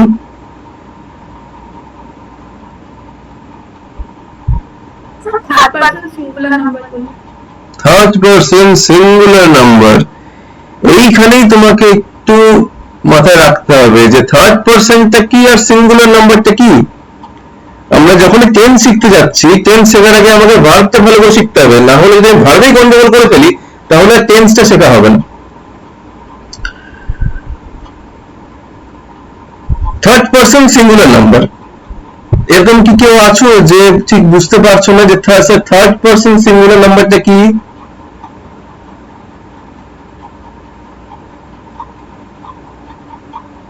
আছে কেউ? আচ্ছা, থার্ড পারসন প্লুরাল নাম্বার হয়?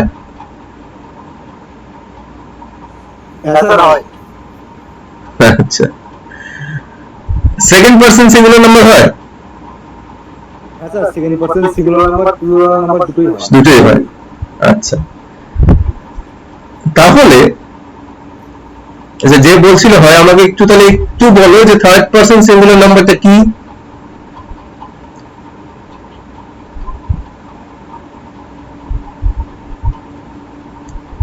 বলার চেষ্টা করো। আমি ভুল হতেই পারে এখানে, ভুল বা একটু হয়তো তোমার একটু অন্যরকম মনে হতেই পারে, বা তুমি বলো বলো। হ্যাঁ, আই উই ইউ বাদে যেগুলো সেগুলো সব থার্ড পারসন।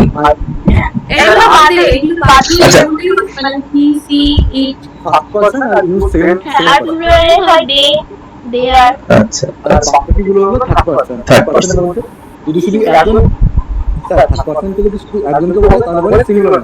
হ্যাঁ হ্যাঁ, ভেরি গুড, ভেরি গুড। তাহলে যখন থার্ড পারসন অর্থাৎ তৃতীয় কোনো ব্যক্তি, তৃতীয় ব্যক্তি বা তৃতীয় ব্যক্তি মানে ব্যক্তি বা বস্তু যে কেউ হতে পারে, মানে তৃতীয় নাউন, যে কোনো নাউন তৃতীয় যখন সে হয়, মানে আই মানে হচ্ছে ফার্স্ট পারসন, ইউ মানে হচ্ছে সেকেন্ড পারসন, এর বাদে যেগুলো আছে আই এর প্লুরাল অবশ্যই we, so I we you, you plural you. তো এইগুলো বাদ দিলে যেগুলো থাকে, যা থাকে সেগুলো হচ্ছে থার্ড পারসন। থার্ড পারসন যেমন রাজ একজন মানুষ, থার্ড পারসন। দ্য আর্থ একটা এন্টিটি বা একটা অবজেক্ট, সেটাও থার্ড পারসন।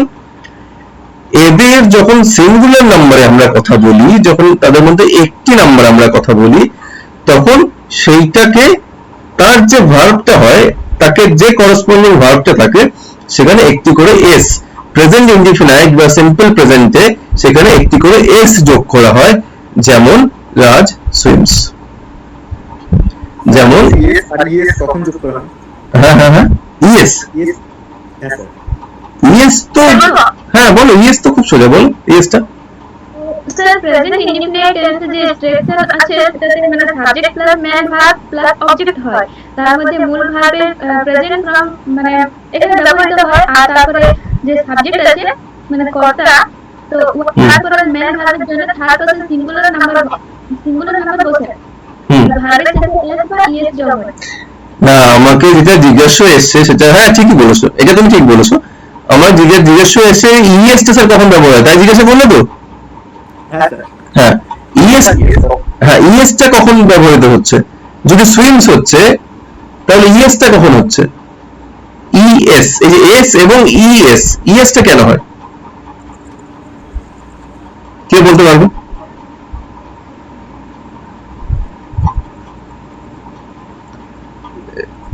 এমন কোন ইয়ে বলতে পারো যেখানে ইএস হচ্ছে, যেমন একটা আমাকে এক্সাম্পল দিতে পারো যেখানে ইএস হচ্ছে? স্যার যেরকম যেমন স্যার গো এর সাথে গোস এরকম একটা হচ্ছে। হ্যাঁ, আর কিছু? তারপর আর ডু ডাস ডু ডু তো, হ্যাঁ ডু ডাস, আচ্ছা ডুটা তো ইয়ে রয়েছে, এটা ছেড়ে বলো। আর স্যার মনে পড়ছে না এখন। দেখবে যেটাই হয় তার সবগুলোর মধ্যে না একটি করে জিনিস থাকে, আমি বলে দিচ্ছি, এটা দেখলেই বুঝতে পারবে যে এখানে ইয়েস হবে। যেমন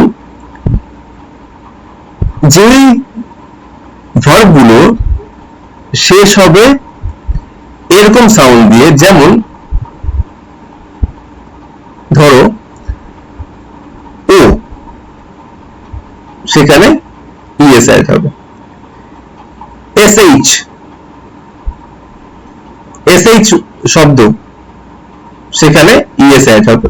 ওয়াই, যেখানে যে ভার্বটাকে ওয়াই দিয়ে শেষ হচ্ছে সেখানে ইএস অ্যাড হবে। বা যদি কোনো এক্স দিয়ে শেষ হয়, এক্স ওয়াই জেড, এই তিনটে শব্দ দিয়ে যদি শেষ হয়, তিনটে অ্যালফাবেট দিয়ে শেষ হয়, তাহলে সেখানে ইএস যোগ হবে। যদি ও দিয়ে শেষ হয় তাহলে ইএস অ্যাড হবে। এবার তোমরা খুঁজে দেখো যে কোনটায় হচ্ছে, দেখো সবগুলোতে ইএস হচ্ছে, যেটাই খুঁজে বের করবে সেখানে দেখবে যে এইটাতে ইএস অ্যাড হচ্ছে। আরেকটা হচ্ছে এস, যদি এস দিয়ে শেষ হয়, এইটা। যেমন ধরো ওয়াচ, WATCH, ওয়াচ মানে দেখা, তাই না? আই ওয়াচ টেলিভিশন, ওয়াচ মানে দেখা, তাহলে কি হচ্ছে, হি ওয়াচেস, এইচ দিয়ে শেষ হলো ইএস। যেমন গেস করা, GUSS গেস,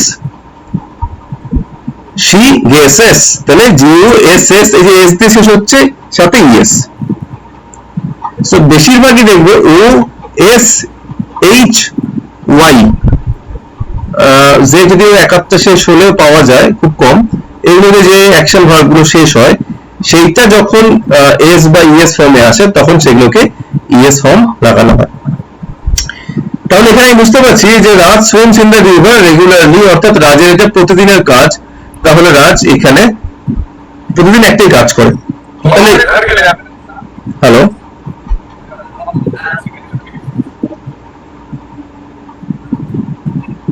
আচ্ছা যার মাইকটা একটু অন আছে একটু মাইকটা অফ করো, যদি কিছু জিজ্ঞাসা করতে হয় আবার মাইক অন করবো। So Raj swims in the river regularly, অর্থাৎ রাজ এখানে প্রতিনিয়ত এই রিভারটা দিয়ে, যে নদী রয়েছে সেখানে সে স্নান করে। তাহলে এখানে রাজের যে ক্রিয়াটা, সেই ক্রিয়াটা প্রতিদিন ঘটে, তাহলে এটা রাজের একটা হ্যাবিট। এরকম যখনই কোনো হ্যাবিট বা যখনই কোনো ধ্রুব সত্য আমি জানাতে চাইবো, তখনই সেটা শুধুমাত্র প্রেজেন্ট টেন্সেই হবে। ব্যাপারটা বুঝে নাও, সে শুধুমাত্র প্রেজেন্ট টেন্সেই হবে, এবং প্রেজেন্ট টেন্সের একমাত্র ইনডিফিনাইট ফর্মেই হবে, অর্থাৎ সিম্পল প্রেজেন্ট টেন্সেই হবে। Next, she ran to the door to see who was knocking. এখানে কোনটা ভার্ব আছে, কোনটা অ্যাকশন আছে, কোনটা অ্যাকশন আছে? সবাই বলছে র্যান অ্যাকশন।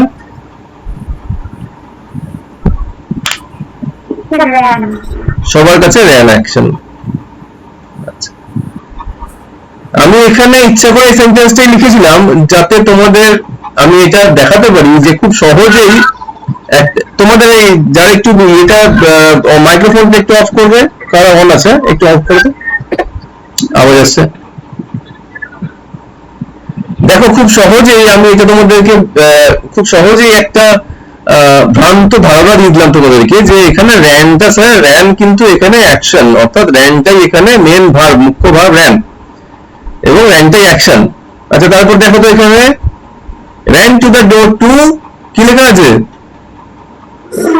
সি মানে কি? দেখা দেখা কি কাজ, ক্রিয়া না ক্রিয়া নয়? ক্লিয়ার ক্রিয়া। টু সি হু ওয়াজ, তারপর কি লেখা রয়েছে? নকিং নকিং মানে কি? ধাক্কা দেওয়া ঠক ঠক করা বা আওয়াজ করা, তাই তো? তাহলে এটা কি কাজ না কাজ নয়? হ্যাঁ স্যার এটাও তাহলে কেমন করে তোমরা বলছো স্যার র্যানটাই শুধু ক্রিয়া আছে এখানে? দুটো আছে দুটো দুটো বোঝা, তিনটে আছে তো? র্যান সি আওয়াজ নকিং হ্যাঁ আসছি আসছি বাবা আসছি, আমি তোমাকে ভার্ব খুঁজতে বলেছিলাম, আমি তো তোমাকে ভার্ব খুঁজতে বলেছি, তোমাকে তো আমি ইয়ে খুঁজতে বলিনি মেন ভার্ব কোনটা, ওটা আমি ক্রিয়া খুঁজতে বলেছি, ভার্ব খুঁজতে বলেছি। তো ভার্ব তো এখানে তিনটে, অ্যাকচুয়ালি চারটে ভার্ব রয়েছে, মানে তিনটে মেন ভার্ব একটা অক্সিলারি ভার্ব, তাই না? আচ্ছা এবার দেখো এখানে মজাটা দেখবে, হ্যাঁ খুব মানে এটা খুব মজা আছে, দেখো যে ভালো করে ফলো করো। হ্যাঁ এখানে দেখো সবাই একটু স্ক্রিনটা দিকে ভালো করে তাকাও, দেখো এখানে লেখা রয়েছে she ran to the door to see who was knocking, তাই তো? এইবার আমি একটা কাজ করি, এই যে to see who was knocking টাকে বাদ দিয়ে দিই, she ran to the door full stop, বা ঠিক আছে আমি তার আগে একটা ইয়ে করছি, she ran to the door to see full stop, full stop দেওয়া যাবে? হ্যাঁ ইনকমপ্লিট থাকবে। টু সি কি লিখতে চাইছে? হু ওয়াজ নকিং, তাহলে এখানে ফুল স্টপ দেওয়া যাচ্ছে না টু সি এর পরে। আচ্ছা তাহলে আমি একটু এগিয়ে আসি, she ran to the door full stop, এখানে ফুল স্টপ দেওয়া যাবে? দেওয়া যাবে। সে দরজা অবধি দৌড়ে গেল, এইটুকু একটা কাজ হতেই পারে, তাই না? আচ্ছা ফুল স্টপটা তুলে নিলাম, আর একটু আগে আসলাম she ran ফুল স্টপ, দেওয়া যাবে? তাও দেওয়া যাবে, হ্যাঁ তাও দেওয়া যাবে। তার মানে হচ্ছে যে আমি এই সেন্টেন্সটাকে মানে তিন রকম ভাবে বানাতে পারি, she ran ফুল স্টপ, আর কিছু বললাম না আমি, she ran to the door full stop, সেখানেও আমি ফুল স্টপ দিতে পারি, she ran to the door to see who was knocking, আমি এখানে ফুল স্টপ দিতে পারি। এবার কথা হচ্ছে যে একটা সেন্টেন্সকে আমি এই যে করছি, এই যে ভার্ব গুলো নিয়ে এত কাজ করছি, সেইখানে এই ভার্বের মধ্যে আমি কি দেখতে পাচ্ছি, দেখো she ran বলে আমি ফুল স্টপ দিয়ে দিলাম, মানে সেখানে ক্রিয়ার পুরো কাজটি বোঝানো হয়ে গেল, সেখানে ক্রিয়া সব বুঝিয়ে দিল। yes or no?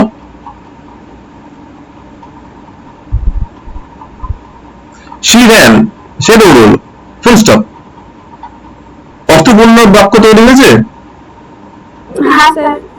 তাহলে এই যে যে সমস্ত ভার্বগুলিকে আমি কোনো অবজেক্ট ছাড়া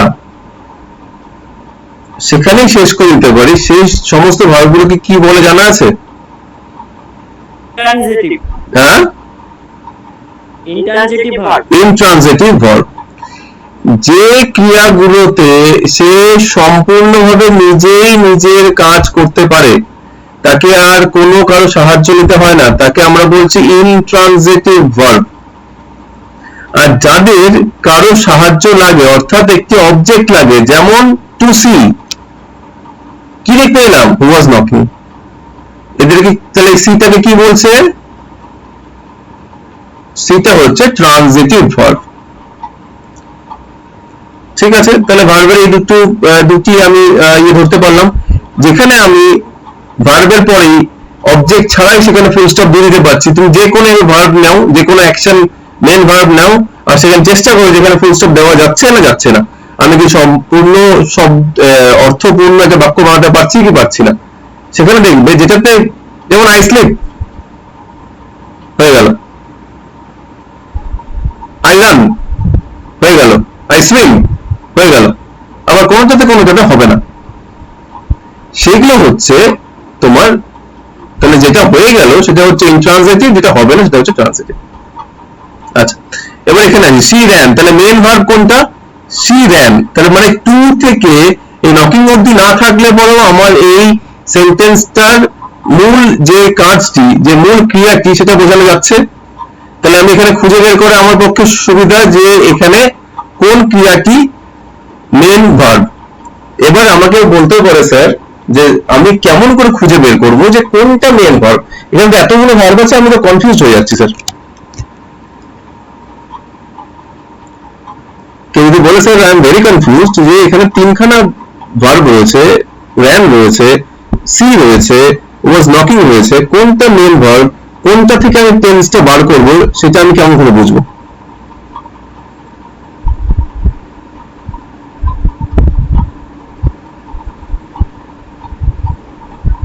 বলো।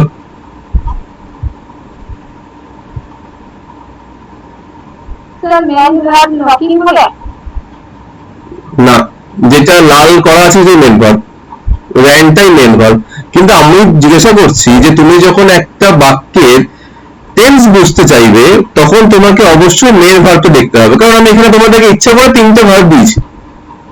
একটা ভার্ব দিয়েছি আমি হচ্ছে র্যান, অর্থাৎ যেটা পাস্টে রয়েছে, একটি ভার্ব দিয়েছি সি যেটা প্রেজেন্টে রয়েছে, আর একটি দিয়েছি ওয়াজ নকিং যেটাও পাস্টে রয়েছে, বাট সেটা আরো পাস্টে রয়েছে, সেটা আছে, সেটা একটা ব্যাপার আছে, সেটা আমি পরে বলবো, যে ওয়াজ নকিং। তাহলে তিন ধরনের সময়কালের তিনটে ভার্ব আমি দিয়েছি তোমাদেরকে। এবার কথা হচ্ছে যে তুমি কেমন করে বুঝবে যে মেন ভার্ব কোনটা, সেইটার উপর ভিত্তি করেই তোমার সেন্টেন্সটা টেন্স ধরা যাবে। তো এখানে তুমি কোনটাকে মেন ভার্ব ধরবে, যেমন আমি লিখে দিয়েছি র্যানটা, হ্যাঁ র্যানটাকে আমি লিখে দিয়েছি, র্যানটা মানে আমি বোঝানোর চেষ্টা করছি র্যানটা হবে, কিন্তু কি জন্য হবে বা কেন হবে সেটাই তোমাদেরকে বোঝানোর চেষ্টা করছি। এই জিনিসগুলো মুখস্থ করা হবে না।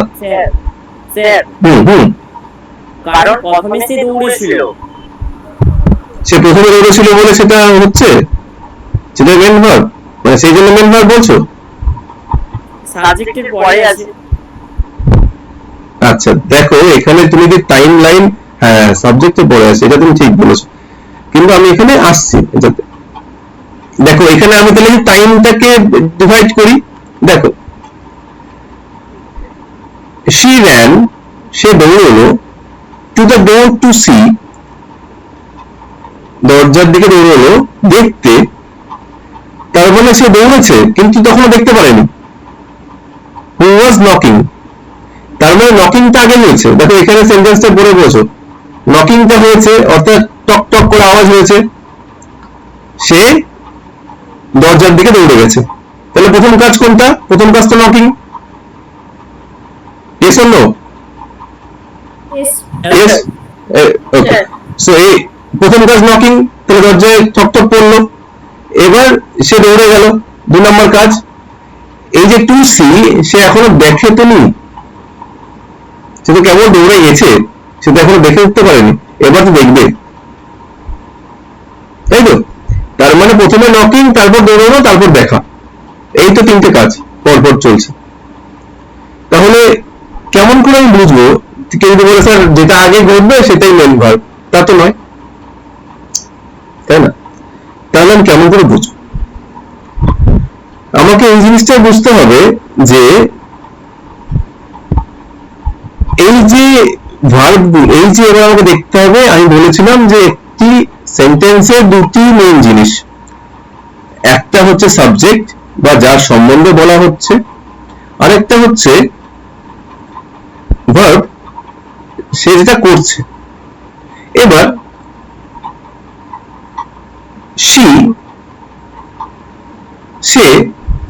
সে কি নকিং করলো?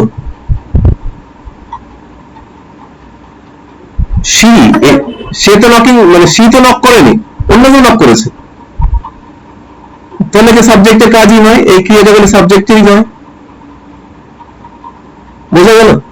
আচ্ছা, এবার আমাকে দেখতে হবে যে যে ক্রিয়াটা আছে সে তার মধ্যে কোন ক্রিয়াটা সাবজেক্টের সাথে এগ্রি করছে, অর্থাৎ সাবজেক্টের সাথে বসে আছে। সাবজেক্টের সাথে যেটা বসেছে সেই ক্রিয়াটাকেই আমি ধরবো, ধরে নিয়ে সেইটাকেই আমি মেন ভার্ব হিসাবে কনসিডার করব। বুঝা গেল?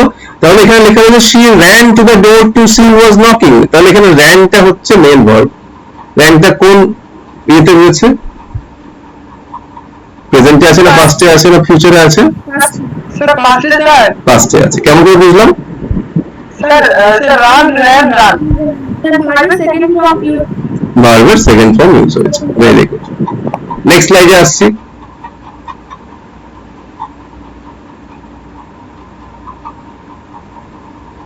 I shall go to the market tomorrow.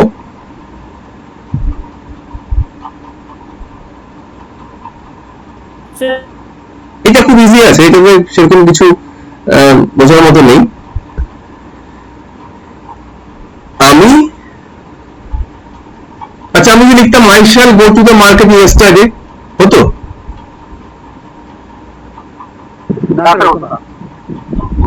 কেন হতো না? স্যার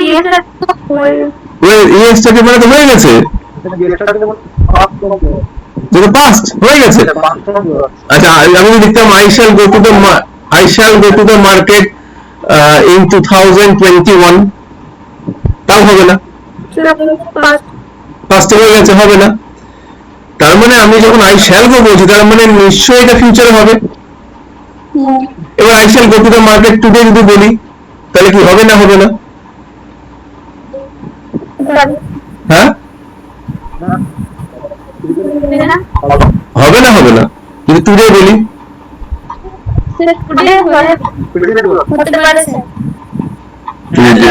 হবে, হতে পারে না, হবে। হবে কেন? কারণ টুডে অর্থাৎ আজকের দিনটা এখনো শেষ হয়নি, তাহলে এখনো কিছুটা সময় বাকি আছে, এখনো আমার হাতে 2 ঘন্টা বাকি রয়েছে আজকের দিনটা শেষ হতে। তাহলে আমি যেতে পারি মার্কেটে। তাহলে যেটা ফিউচারে ঘটতে পারে সেটা নিয়ার ফিউচারে ঘটতে পারে। বা I shall go to the market in 2024, 2024 সালে আমি মার্কেটে যাব, হতে পারে, কোনো ভুল নেই, তাই না? তাহলে এই যে হ্যাঁ তাহলে এই যে দেখো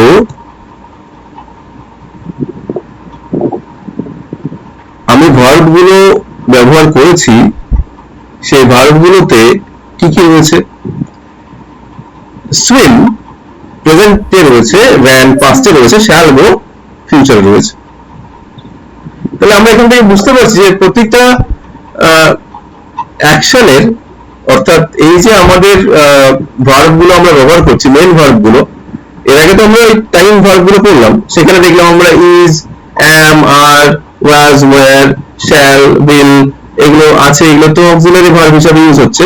কিন্তু এই অ্যাকশন ভার্ব গুলোর মধ্যে নিজেদের যে জিনিসগুলো সেটা একটু চেঞ্জ হয়ে যাচ্ছে। যেমন swim লিখলে সেটা যদি আমি পাস্ট টেন্সে বোঝাতে যাই তাহলে swam হয়ে যাবে, swam হয়ে যাবে। যদি রান হয় তাহলে সেটা পাস্ট টেন্সে কি হয়ে গেছে? ran হয়ে গেছে। আবার যদি গো থাকে, গো এর পাস্ট টেন্স কি হবে? went। বাহ, এই কোথায় আসলো? ও তো গো এর সাথে কোনো সম্পর্ক নেই, আছে কি? দেখো তো গো সেটা went, এটা অদ্ভুত নয়? এতক্ষণ তো সুইম সোয়াম একটা ওয়ার্ড একটা আর্টিকেল চেঞ্জ করে দিয়ে আমি করছিলাম, রান ইউ ছিল এ করে দিলাম, র্যান হয়ে গেল। আবার যখন থার্ড ফর্মে চলে গেলাম তখন আবার রান হয়ে গেল। এই গো ব্যাপারটা কেবল গো আছে, আবার এই শ্যাল গো আছে, মাঝখানে আবার ওয়েন্ট হয়ে গেল। তো তাহলে কি বোঝা যাচ্ছে? বোঝা যাচ্ছে যে এই ভার্ব গুলিরও নির্দিষ্ট কোন ধারাতে সবসময় কিন্তু এরা থাকে না। তোমাকে কিন্তু এগুলোকে লিখে লিখে বলে বলে এবং পড়ে পড়ে এগুলোর ব্যাপারে জানতে হবে। তুমি 10,000টা অ্যাকশন ওয়ার্ড খুলে বসে তার ফার্স্ট মানে first form, second form, third form এগুলো মুখস্থ করতে পারবে না। তাহলে তোমাকে এটা কন্টিনিউয়াস অভ্যাসের সাথে এই জিনিসগুলো তৈরি করতে হবে। দেখো এখানে আছে,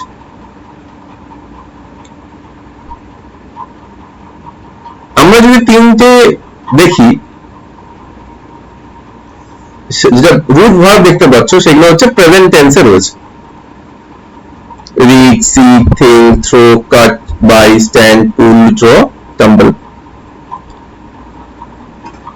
তারপরে যেটা রোটা রয়েছে, সরি যে কলামটা রয়েছে, এই কলামটা যেখানে সিম্পল পাস্ট লেখা রয়েছে, সেখানে দেখো এইগুলো, এটা ভার্বের সেকেন্ড ফর্ম। দেখো আমি লিখে দিয়েছি V2, second form of verb. আচ্ছা, আমার কার্সারটা দেখা যাচ্ছে তো, যেটা আমি ঘোরাচ্ছি স্ক্রিনের মধ্যে?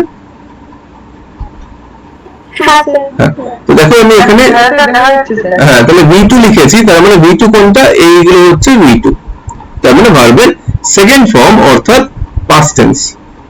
ঠিক আছে, আর এটা হচ্ছে পাস্ট পার্টিসিপল অর্থাৎ third form of the verb V3। দেখো প্রথম যেটা আমরা যেভাবে এক্সাম্পল গুলো সাজিয়েছি সেটা তোমাদের বোঝার জন্য যে কত রকমের ডিফারেন্স হতে পারে। প্রথমটা কি আছে? রিড।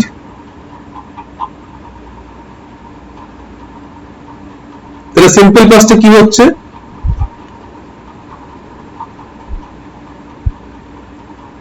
বলো।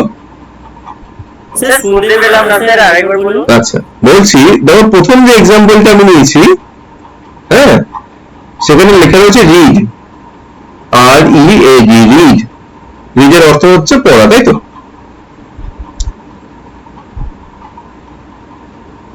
শোনা গেছে? তাহলে এইটা হচ্ছে সিম্পল প্রেজেন্ট ফর্মে রয়েছে রিড। যখন আমি সিম্পল পাস্টে যাচ্ছি অর্থাৎ V2 অর্থাৎ ভার্বের সেকেন্ড ফর্ম, সেখানে যখন যাচ্ছি আমি, তখন এখানে লেখা রয়েছে READ। তাহলে এটা কি হলো?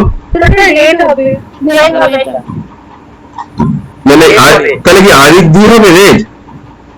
রেড আই না না উচ্চারণটা আলাদা কিন্তু স্পেলিংটা একটা। স্পেলিংটা একই থাকবে, ভেরি গুড। উচ্চারণটা চেঞ্জ হয়ে যাবে রেড, তাই তো? পাস্ট পার্টিসিপল ফর্ম, থার্ড ফর্মে এসে কি হবে?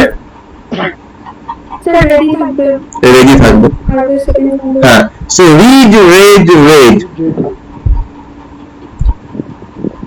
সিমিলারলি সেকেন্ড ভার্বটা এসে দেখো সিট, স্যাট, স্যাট। সাং। হ্যাঁ, সাং কে বললো? তো সিং এ হবে, যে sing, sang, sung. Think, thought, thought. Throw, threw, threw. তাহলে দেখো আমাদের কাছে এই যে ভার্বগুলো রয়েছে তার এই দুটো ফর্ম কিন্তু সেম। সবগুলো পড়ে দেখো, সবগুলোতেই তাই রয়েছে।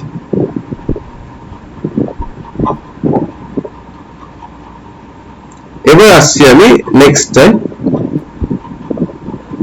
এবার দেখো, ড্রিঙ্ক, ড্র্যাঙ্ক, ড্রাঙ্ক, তিনটে চেঞ্জ হয়ে গেছে। Sing, sang, sung. Ring, rang, rung. Choose, chose, chosen. Write, wrote, written. তোমাদের যাদের যাদের তোমরা স্ক্রিনশট করে রাখতে পারো, তোমাদের যদি একটু পড়ার সুবিধা হয় এর জন্য। এরকম অনেক ভার্বের পুরো লিস্ট আছে আমার কাছে, আমি তোমাদেরকে পরে শেয়ার করে দিতে পারবো, অসুবিধা হবে না। আপাতত আমি কিছু বোঝানোর জন্য কিছু তোমাদেরকে এখানে দিয়েছি। তাহলে আমি তিনটে ফর্মের এখানে ভার্বগুলো দেখছি। এই ভার্বের এই রূপগুলো দিয়ে বা এই ফর্মগুলো দিয়ে আমাকে বোঝাতে হবে যে সেন্টেন্সটা কোন টেন্সে আছে।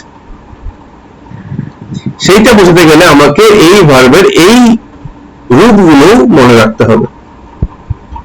আমি এটা প্রেজেন্ট টেন্স, আমি এটা পাস্ট টেন্স বোঝাতে গেলে যদি আমি বোঝাতে হয় যে আমি চা খেয়েছিলাম, দেখো আই ড্রিঙ্ক টি, আমি চা খাই, এটা একটা রেগুলার অভ্যেস। Simple present tense, present indefinite টেন্সে আমি লিখলাম। এবার আমাকে বোঝাতে হবে যে আমি চা খেয়েছিলাম, তখন আমি কি লিখবো?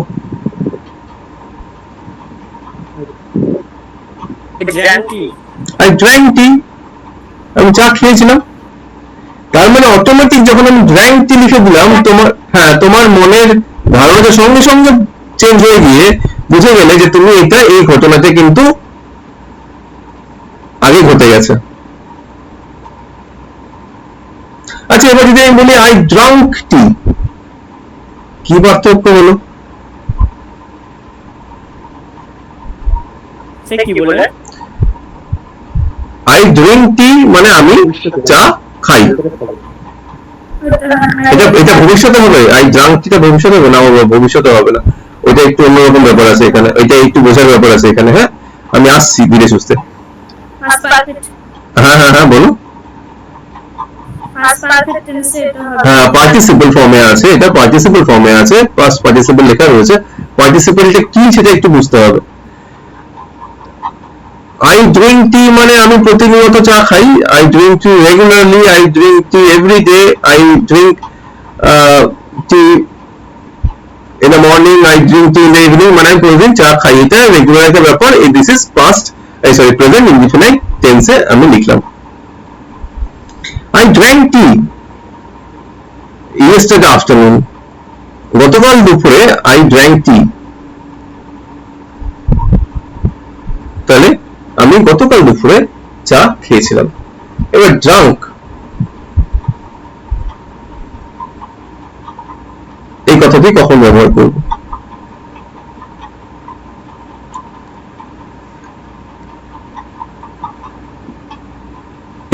এটা ভালো করে শোনো। হ্যাঁ,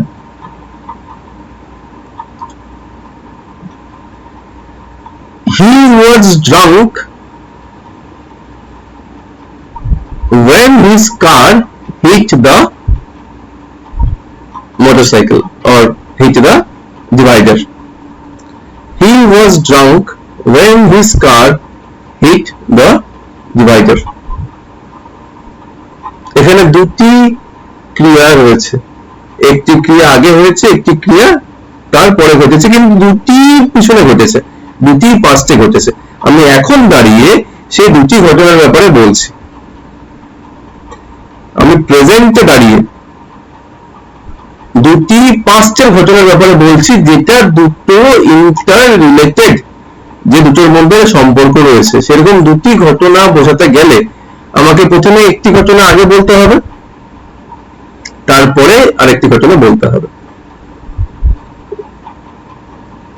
হি ওয়াজ ড্রাঙ্ক অর্থাৎ সে অ্যালকোহল খেয়েছিল। হি ওয়াজ ড্রাঙ্ক, ড্রাঙ্ক কথাটির অর্থ হচ্ছে মানে ডাইরেক্ট তুমি যদি কোনো ইয়ে না দাও, অবজেক্ট না লাগাও, তার মানে হচ্ছে he was intoxicated with alcohol. So he was drunk when his car hit the divider. তার মানে সে অ্যালকোহল খেয়েছিল যখন তার কারটি গাছের গুড়িতে বা ডিভাইডারে ধাক্কা মারে। তাহলে দুটি আমি পাস্টের ঘটনা বলছি, সেই জন্য এখানে লেখা হয়েছে পাস্ট পার্টিসিপল। আমি আসছি আরো কিছু এক্সাম্পলস তোমাদেরকে দিচ্ছি, সেখানে তোমাদেরকে আরো বোঝাতে পারবো। তাহলে এই ডিফারেন্স গুলো আমি দেখলাম তিনটে ভার্বের form, V1, V2, V3। V1 drink, drunk, sing, sang, sung, ring, rang, rung। V1, V2, V3। যেমন নিচে দেখো, write, wrote, written।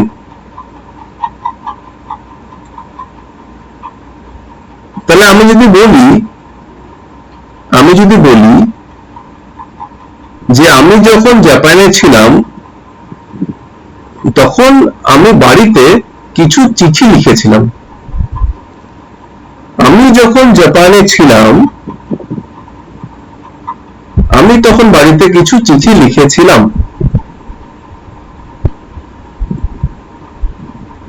তাহলে এই যে দুটি ক্রিয়া আমাকে বোঝাতে হবে,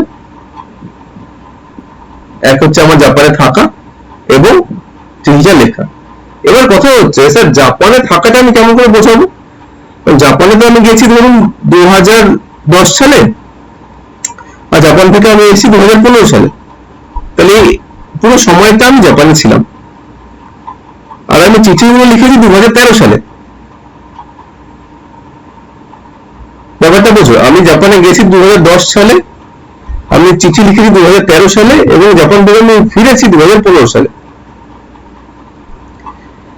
তাহলে যখন আমি চিঠি লিখেছি তখন আমি জাপানে অবস্থান করছিলাম, এবং সেই অবস্থানটা তারপরের ফিউচার অবধি চলেছে। 2013 থেকে 2015 অবধি চলেছে, তার মানে আমি চিঠি লিখেছি, তারপরেও আমি বেশ কিছুদিন জাপানে ছিলাম, তাই তো? তাহলে আমাকে সিকোয়েন্সটা এইভাবে সাজাতে হবে যেমন চিঠি লেখাটা হচ্ছে তার আগে এবং জাপানে থাকাটা হচ্ছে সেকেন্ড, এইভাবে সাজাতে হবে। তাহলে I had written, so I had written letters to my home when I was living in Japan. Sir আরেকবার ইংলিশে বলুন। I had written, তাহলে আমার third form of the verb লাগাচ্ছি past পার্টিসিপলে, letters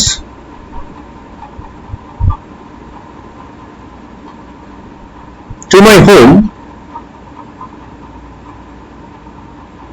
when I was living in Japan. তাহলে এই হচ্ছে আমার তিন ধরনের ভার্বের ফর্ম। তাহলে চলো আমরা সবাই মিলে এটা একটু করে ট্রাই করি, ঠিক আছে? Number 1, I dash go to school every day. Sir কোন স্কুলে কোন হবে? হ্যাঁ, এখানে গো এর কোন ফর্মটা হবে? গো এর কি কি ফর্ম আছে? গো ওয়েন স্যার গো ওয়েন্ট গান। গান, Go with gun. এখানে কোনটা হবে? ও হবে গো হবে, কেন হবে? কেন হবে? স্যার এখানে প্রেজেন্ট ইনডিফিনিট বলেছে স্যার। হ্যাঁ, প্রেজেন্ট ইনডিফিনিট কেন হচ্ছে? কারণ আমি বলেছি যে কোনো হ্যাবিট যেটা এভরিডে হচ্ছে, যেটা প্রতিদিন হচ্ছে, সেই হ্যাবিট গুলো বোঝাতে হলে প্রেজেন্ট ইনডিফিনিট বা সিম্পল প্রেজেন্ট টেন্সেই তোমাকে, অর্থাৎ V1 ভার্বের ফার্স্ট ফর্ম তোমাকে রাখতে হবে। তাহলে I go to school everyday, বুঝে গেল? আচ্ছা 2, Tina love ice cream. Tina loves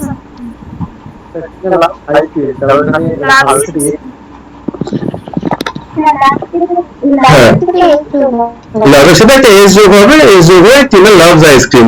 ঠিক ঠিক বলেছো। কেন হবে? কারণটা বলতে হবে। থার্ড পারসন সিঙ্গুলার বলে এস হচ্ছে, লাভস হচ্ছে, কিন্তু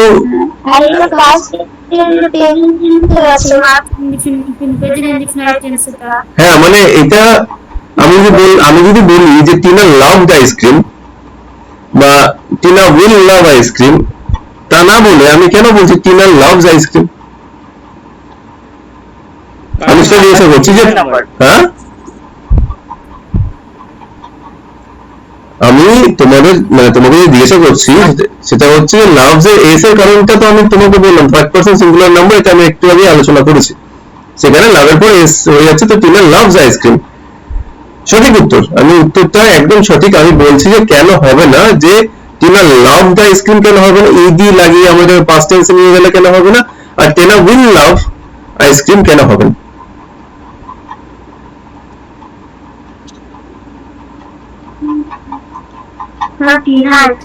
ভালোবাসে, এটা তো মানে সত্য, this is a truth. Tina যে আইসক্রিম খেতে ভালোবাসে সেটা একটা সত্য। এই জিনিসগুলো সবসময় সত্য, এই সত্যগুলো সবসময় প্রেজেন্ট ইনডিফিনিট টেন্সে বা সিম্পল প্রেজেন্ট টেন্সে তোমাকে প্রোভাইড করতে হবে। সো টিনা লাভস আইসক্রিম, এসটা কেন হলো বাদ বাকি নিশ্চয় সবাই এবার বুঝে গেছে, আর কোনো অসুবিধা নেই। আচ্ছা, নাম্বার 3 টা আসি এখানে। Did you dash the pink dress? Fine হবে। কেন ফাইন হবে? past tense তো আছে তো did আচ্ছা আমি কিন্তু ডিট কোশ্চেন করার জন্য ডিট হয়। present tense হয়ে যায় তারপর আচ্ছা এখানে আসি, তাহলে নেক্সট কি হবে? I dash for.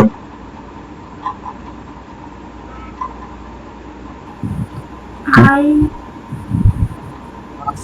ইডি যোগ হবে। স্যার আফটার থাকলে ইডি হবে। ইজি হবে, এটা past হবে পর ঠিক। কেন পাস্ট হবে? দেখো খুব সহজ ভাবে ভাবো। আমি এখন দাঁড়িয়ে আছি, দাঁড়িয়ে তোমাকে আমি জিজ্ঞাসা করছি, এখন দাঁড়িয়ে তোমাকে জিজ্ঞাসা করছি, তুমি কি সেই ড্রেসটা খুঁজে পেয়েছো যেটা আমি তোমার কাছ থেকে চেয়েছিলাম? তুমি কি সেই ড্রেসটা খুঁজে পেয়েছো যে ড্রেসটা আমি তোমার কাছ থেকে চেয়েছিলাম? তো চাওয়াটা তো পাস্টে, তাই তো? এই যে ফাইন, হ্যাঁ এবার কথা হচ্ছে যে স্যার তাহলে এটা যেহেতু আক্সড হয়ে যাচ্ছে তাহলে তো তারও আগে মানে সে প্রথমে আমি আক্স করলাম তারপর তুমি খুঁজলে, তাহলে দুটোই পাস্টের কাজ। হ্যাঁ তাহলে কেন এখানে স্যার ফাউন্ড হবে না, ফাইন্ড কেন আছে, V1 কেন V2 কেন হবে না? সেটার ব্যাপারে খুব সহজ একটা জিনিস জানতে হবে যে ডিড এটা তোমার যদি সেন্টেন্সের মধ্যে থাকে তাহলে তোমার সেইটা পাস্ট V2 কে V1 এ কনভার্ট করে দেবো। যখনই ডিড থাকবে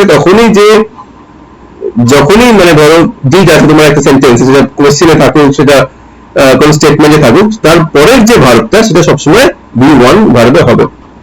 মানে আমি যদি বলি এটা উত্তর কি দেবে তুমি? ধরো did you find the dress I asked for, তোমাকে আমি জিজ্ঞাসা করলাম did you find the pink dress I asked for, তুমি উত্তর কি দেবে?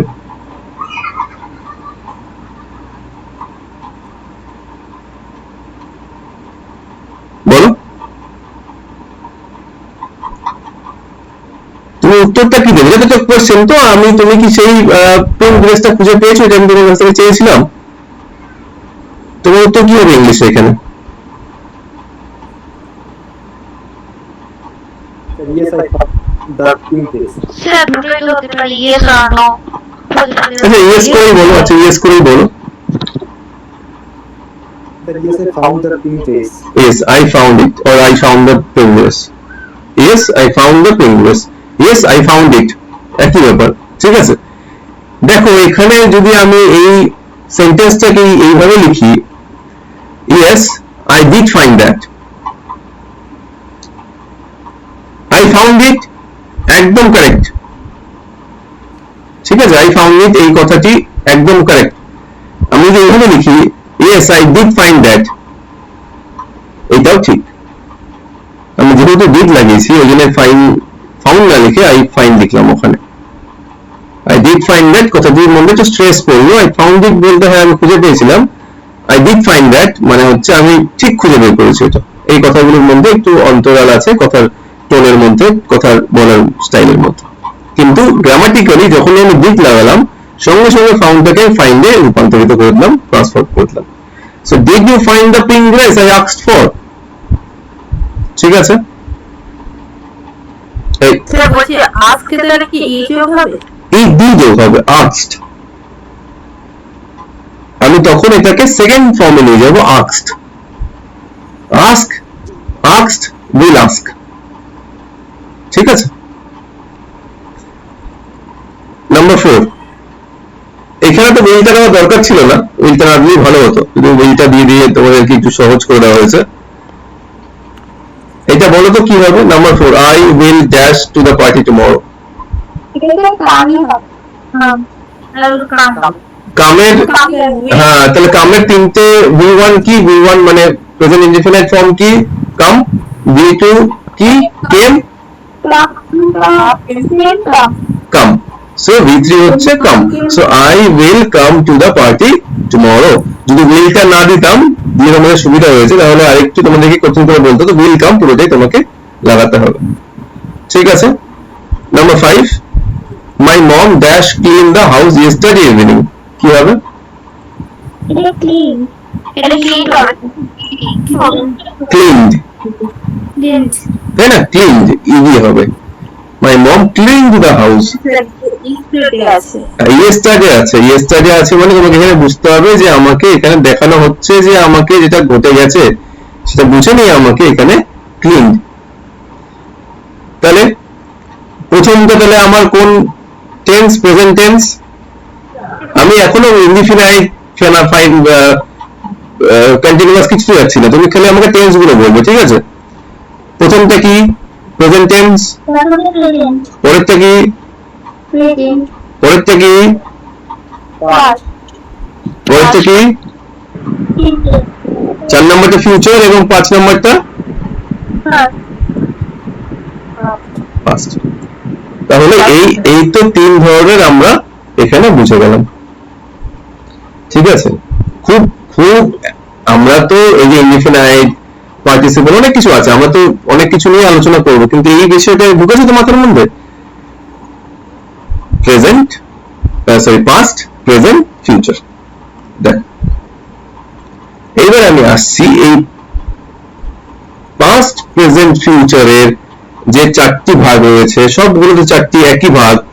একটার নাম সিম্পল, যার আরেকটা নাম হচ্ছে ইনডিফিনাইট, একটার নাম কন্টিনিউয়াস, একটার নাম পারফেক্ট, আর একটার নাম হচ্ছে পারফেক্ট কন্টিনিউয়াস।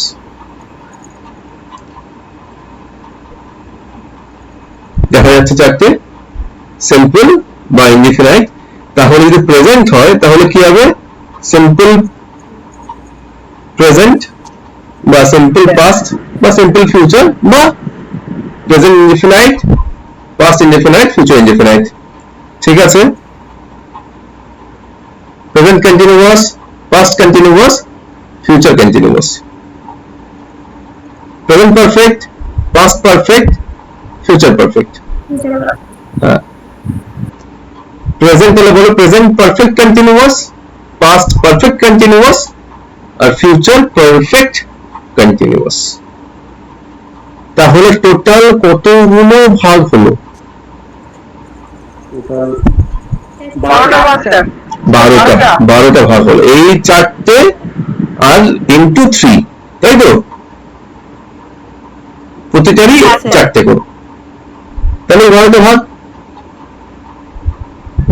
তার মানে কি আমার প্রেজেন্টের 4 রকমের প্রেজেন্ট হতে পারে, পাস্ট 4 রকমের পাস্ট হতে পারে, আর ফিউচারে 4 রকমের ফিউচার হতে পারে। এই হচ্ছে আমার টাইম লাইন, সময় সরণি, টাইম লাইন। এই 4 রকমের indefinite, continuous, perfect, perfect continuous. এসো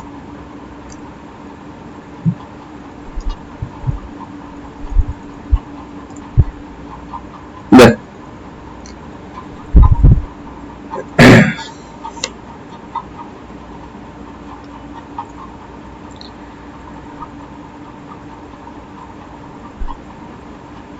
দেখা যাচ্ছে এখানে 2 3 4 5 6 7 8 9 10 11 12।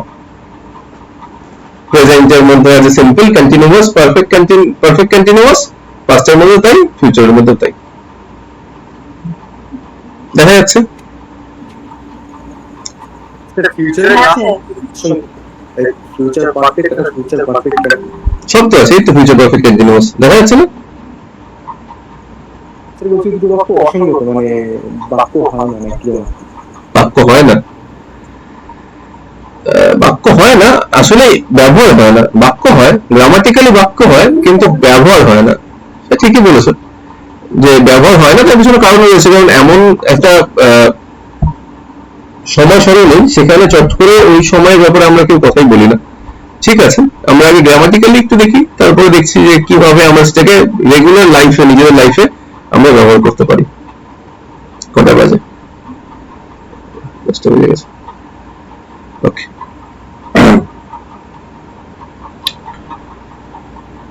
প্রথমে আসি আমরা simple present. He drives a কার। এটা দুটো কাজ হতে পারে, দুটো জিনিস হতে পারে। এক, এটা তার রেগুলার হ্যাবিট হতে পারে, সে প্রতিদিন মাঝে মাঝেই গাড়িটাকে ড্রাইভ করে। He drives a car, that means he likes driving a car, or he has a car, he drives it every day, so he drives a car. So simple প্রেজেন্টে আমরা সেই ফ্যাক্ট গুলো স্টেট করব, সেই শুধুমাত্র সেই fact গুলো দেব যে ফ্যাক্ট গুলো প্রতিনিয়ত ঘটছে, অভ্যাসে পরিণত হয়েছে, অথবা সেইটা একটা সত্য। সেই সত্যটা কেউ চেঞ্জ করতে পারবে না, সেই সত্যটা চেঞ্জ হয় না। যেমন হি ড্রাইভস এ কার, তুমি তো বলতে পারবে না কালকে ও ড্রাইভ করা ভুলে গেল, তাই না? এরকম তো বলা যাবে না যে ড্রাইভ করতো কালকে ভুলে গেল হঠাৎ করে, তাহলে এটা হলো না। তাহলে এটা সত্য, সেটা সত্য, সেখানে আমরা বলবো সিম্পল প্রেজেন্ট টেন্সে সেইটা, হি ড্রাইভস আ কার। সে যদি এখন গাড়িতে ড্রাইভ করে, সে যদি এখন এই মুহূর্তে গাড়িতে ড্রাইভ করে কোথাও যায়, তাহলে আমি কি বলবো? আমি কি বলবো হি drives a car? Driving car, sir ID দেবো। কারণ কন্টিনিউয়াস মানে এই যে আমরা একটু আগে দেখছিলাম কন্টিনিউয়াস যে জিনিসটা চলছে, কন্টিনিউয়াস যে জিনিসটা চলছে। তাহলে হি ইজ ড্রাইভিং এ কার নাও, এখানে আমি লাগাতে পারি now, he is driving a car right now. একটা ফোন আসলো, তুমি ধরো তুমি কারোর সাথে যাচ্ছ গাড়িতে বসে, তোমার কাছে ফোন আসলো, তার কাছে তার ফোনে ফোন আসলো, তুমি তার ফোনটা তুলে বললে যে উনি কথা বলতে পারবেন না, হি is driving a car now, বা he is driving now. Driving মানে driving a car, he is driving now বা he is driving, he can't talk to you right now. তার মানে কি? তার মানে হচ্ছে এই কাজটা সে করছে, এই গতিটা হচ্ছে, মানে তোমাদের যদি সময় সরণিটা আমি দেখাতে পারতাম, আমার এখানে তো ওই ব্ল্যাক বোর্ডটা নেই, মানে বোর্ড থাকলে খুব ভালো হয় এই জিনিসটা বোঝানোর। এটা পয়েন্ট অফ টাইম তুমি ধরো এই মুহূর্ত, হ্যাঁ এই মুহূর্তে এই কাজটি ঘটছে, এট দ্য সেম টাইম ঘটেই চলেছে, এবং সেটা এই মুহূর্ত থেকে ফিউচারের দিকে যাচ্ছে। এই যে পড়াচ্ছি, এই মুহূর্তে পড়াতে পড়াতে আমি ফিউচার দিকে এগিয়ে চলেছি, কিন্তু তাহলে আমি কি হবে? I am teaching. ঠিক আছে, তোমরা শুনছো, শুনতে শুনতে শোনাতেই ফিউচারের দিকে এগিয়ে চলেছে, therefore you are listening। ঠিক আছে, পারফেক্ট কন্টিনিউয়াসে আসছি, এই অবধি বোঝা গেছে? আচ্ছা, এবার আসি পারফেক্ট। পারফেক্ট কথাটির মানে হচ্ছে যে জিনিসটা একদম ধরো কোনো খুঁত নেই, যাতে জিনিসটা একদম ধরো একদম সুন্দর করে হয়ে আছে, তাকে আমরা পারফেক্ট বলি, তাই না? কোন একটা সুন্দর মূর্তি দেখলে তুমি যে perfect example of stone carving, তুমি খুব ভালো ফটো দেখলে তুমি পারফেক্ট ফটোগ্রাফ, তাই না? তার মানে কি, যেটা খুব সুন্দর, যেটা খুব সহজ ভাবে এবং খুব সুন্দরভাবে আছে। এইভাবে তোমাকে যে ব্যাপারটা বুঝতে হবে যে পারফেক্ট মানে হচ্ছে যে জিনিসটা ঘটে গেছে এবং ঘটে গিয়ে সেইটা কমপ্লিট হয়ে গেছে। এইভাবে তোমরা একটু মনে রাখতে পারো যে কোন একটা জিনিস ধরো পারফেক্ট কখন হয়? যখন জিনিসটা কমপ্লিট হয়ে যাওয়ার পর আমরা বলি তো পারফেক্ট। যে মূর্তি তৈরি হচ্ছিল, তৈরি যখন হচ্ছে তখন তো পারফেক্ট হয়নি। এবার সে সবকিছু সে খড় লাগালো, মাটি লাগালো, রং করলো, শাড়ি পরালো এবং চক্ষুদান প্রক্রিয়াটা কমপ্লিট করে দুর্গার মূর্তিটা তৈরি হলো। তৈরি হওয়ার পরে সেটা একটা পারফেক্ট ইমেজে তৈরি হলো, তাই না? পারফেক্ট জিনিস তৈরি হলো, তাহলে এটা কি? এটা সম্পূর্ণ হয়ে গেছে, তারপর সেটা পারফেক্ট হয়েছে। এভাবে মনে রাখা যায়। তাহলে পারফেক্ট মানে হচ্ছে যেটা, যে ক্রিয়াটা সম্পূর্ণ হয়ে গেছে। এবার কথা হচ্ছে প্রেজেন্ট পারফেক্ট তাহলে কেমন করে হবে বলো? প্রেজেন্ট তো চলছে, প্রেজেন্ট তো এখনো আছি আমরা, তাহলে প্রেজেন্ট আবার পারফেক্ট মানে যে ক্রিয়াটা সম্পূর্ণ কেমন করে হবে স্যার?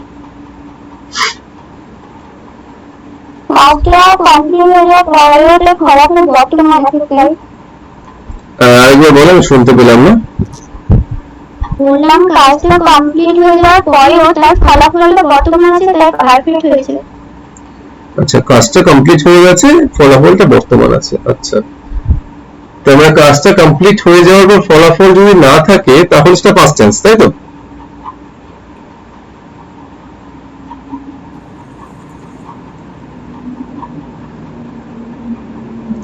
তাই কি? মানে তুমি বলছো যে যদি ধরো মূর্তির এক্সাম্পলটা দিচ্ছি, তাহলে মূর্তিটা তৈরি হয়ে যাওয়ার পরে মূর্তিটা বিসর্জন হয়ে গেল, তখন সেটা পাস্ট হলো। তো যতক্ষণ মূর্তিটা আছে ততক্ষণ সেটা পাস্ট নয় ক্রিয়াটা, তাই কি? কিন্তু মূর্তি থেকে যায় তাহলে সবসময় পারফেক্ট, প্রেজেন্ট পারফেক্টই চলতে থাকবে। যদি মূর্তিটা ভালো কেউ ভাঙলো, এটা লোহার নাই, সরি ব্রোঞ্জের মূর্তি, তাহলে ব্রোঞ্জের মূর্তি তো এটা হলো না, কি বলে ভাঙা পড়লো না বা জলে ডোবানো হলো না, তাহলে সেটা কি হবে? তাহলে সবসময় প্রেজেন্ট পারফেক্ট থেকে যাবে।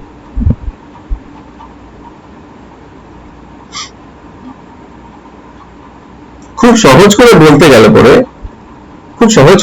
গেলে পরে এটা কোনো কাজ এইমাত্র শেষ হয়েছে বলে হ্যাঁ তোলা হয় কিন্তু বলো শুনছি, হ্যাঁ বল। যখন কোনো কাজ অনেকক্ষণ আগে থেকে করা হয় কিন্তু সেটা কখন কি মানে শেষ হবে এইরকম হয়, তখন তাকে বলা হয় পারফেক্ট কন্টিনিউয়াস। পারফেক্ট কন্টিনিউয়াস যায়নি বাবা এখনো, আমি তো পারফেক্টই আছি। সেটা প্রেজেন্ট পারফেক্ট মানে কোনো কাজ এইমাত্র শেষ হয়েছে বলে। প্রেজেন্ট পারফেক্ট মানে হচ্ছে কোনো একটা কাজ কিছুদিন আগে, কিছু সময় আগে, কিছু কাল আগে শুরু হয়েছিল। সরি,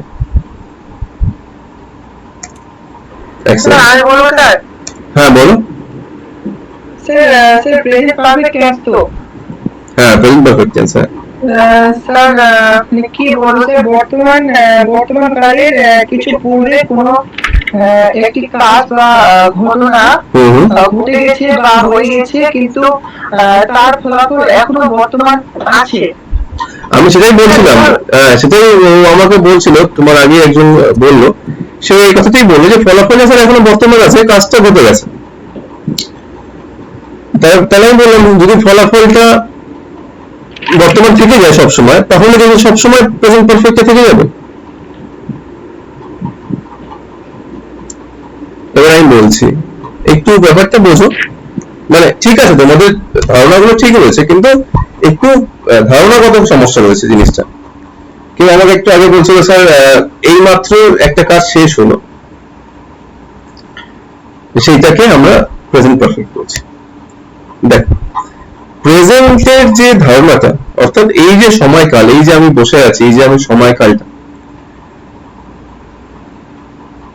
এই যে আমি বসে তোমাদেরকে পড়াচ্ছি, এটা তো প্রেজেন্টে চলছে, ঠিক আছে? এবার এর মধ্যে তুমি জাস্ট তোমার কথাটা বলে তুমি কথাটা বন্ধ করলে, তুমি একটা কথা আমাদের এই সময়টা চলছে, পড়াটা চলছে, এর মধ্যে তুমি একটা কথা জাস্ট বলেছো আমাকে, এই মাত্র বলেছো তুমি আমাকে, তার রিপ্লাইটা আমি তোমাকে দেবো। তুমি জিজ্ঞাসা করলে স্যার ইংলিশে কত রকমের টেন্স, আমি বললাম, আমি তোমার এই কথাটা খেয়ে ধরেই বললাম যে ইংলিশে টোটাল 12 রকমের টেন্স হয়। এই যে কথাটি এবং এই যে কথাটার কাজটা সম্পূর্ণভাবে প্রেজেন্টের সাথে জড়িত, এটাই হচ্ছে প্রেজেন্ট পারফেক্ট টেন্স।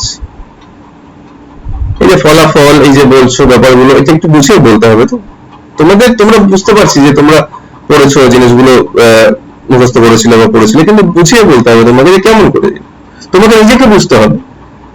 ফলাফলটা কি? ফলাফলটা হচ্ছে যে কাজটা শুরু হয়েছিল কিছুক্ষণ আগে, কিছুক্ষণ পূর্বে, সেই কাজটার রেশ ধরে ফিউচারে এখনো সেই কাজেরই কোনো একটা অংশ বা সেই কাজেরই কোনো একটা কিছু চলে শেষ হবে, সেটা কিন্তু শেষ হয়নি, চলছে।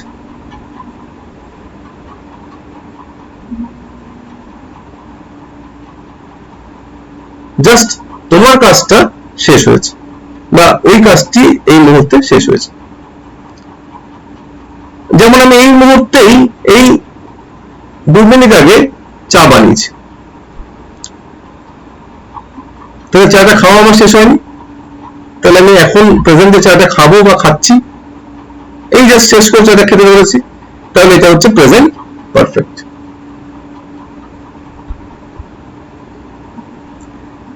ধরো কেউ জাস্ট গাড়িটা সে ড্রাইভ করে এটা ঢুকিয়েছে, গ্যারেজে ঢুকিয়েছে বা ঢুকিয়ে কেবল বন্ধ করেছে গাড়িটা এখনো লক করা হয়নি, গাড়িটা এখনো বন্ধ করেছে, শেষ করতে পারেনি কাজটা, তার পুরো কাজটা, সেটা হচ্ছে present perfect. He had driven a car. ঠিক আছে? এবার সেই কাজটাই যদি কেউ শুরু করেছে কিছুক্ষণ পূর্বে, কিছুকাল পূর্বে, কিছুক্ষণ আগে করে সেটা এখনো শেষ করতে পারেন, অর্থাৎ যে কাজটা অতীতে শুরু হয়েছে সেটা প্রেজেন্টের থ্রু দিয়ে, বর্তমানের থ্রু দিয়ে সেটা ফিউচারের দিকে চলে যাচ্ছে এবং যাচ্ছে এখনো এই পয়েন্ট অফ টাইমে, সেটা এখনো শেষ হয়নি, তাকে আমরা কি বলবো?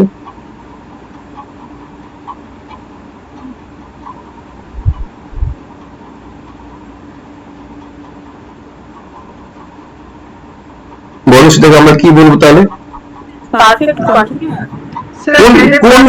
কোন perfect continuous? Present perfect continuous. তাহলে প্রেজেন্ট পারফেক্টে কি হলো? প্রেজেন্ট পারফেক্টে কাজটা আমার এই মাত্র শেষ হলো। এবার ধরো কাজটা আমার শেষই হয়নি, আমি চাটা বানাচ্ছিলাম, চাটা বানানো শেষ হয়েছে, আমি চাটা নিয়ে মুখে দিচ্ছি, কিন্তু আমি চাটা শেষই করতে পারিনি, এখনো 2 মিনিট লাগবে, 4 মিনিট লাগবে, 10 মিনিট লাগবে চাটা কমপ্লিট হতে। তাহলে এখন আগে শুরু হয়েছে এবং সেটা এখনো চলছে এবং আরো খানিকটা সময় চলবে, কখন শেষ হচ্ছে আমি এক্স্যাক্টলি বলতে পারছি না। সেটা হচ্ছে প্রেজেন্ট পারফেক্ট কন্টিনিউয়াস। এখানে লেখা একটা এক্সাম্পল দেওয়া আছে, দেখো, he has been driving a car since morning. He has been driving a car since morning, অর্থাৎ সকাল থেকে সে গাড়িটা চালাচ্ছে।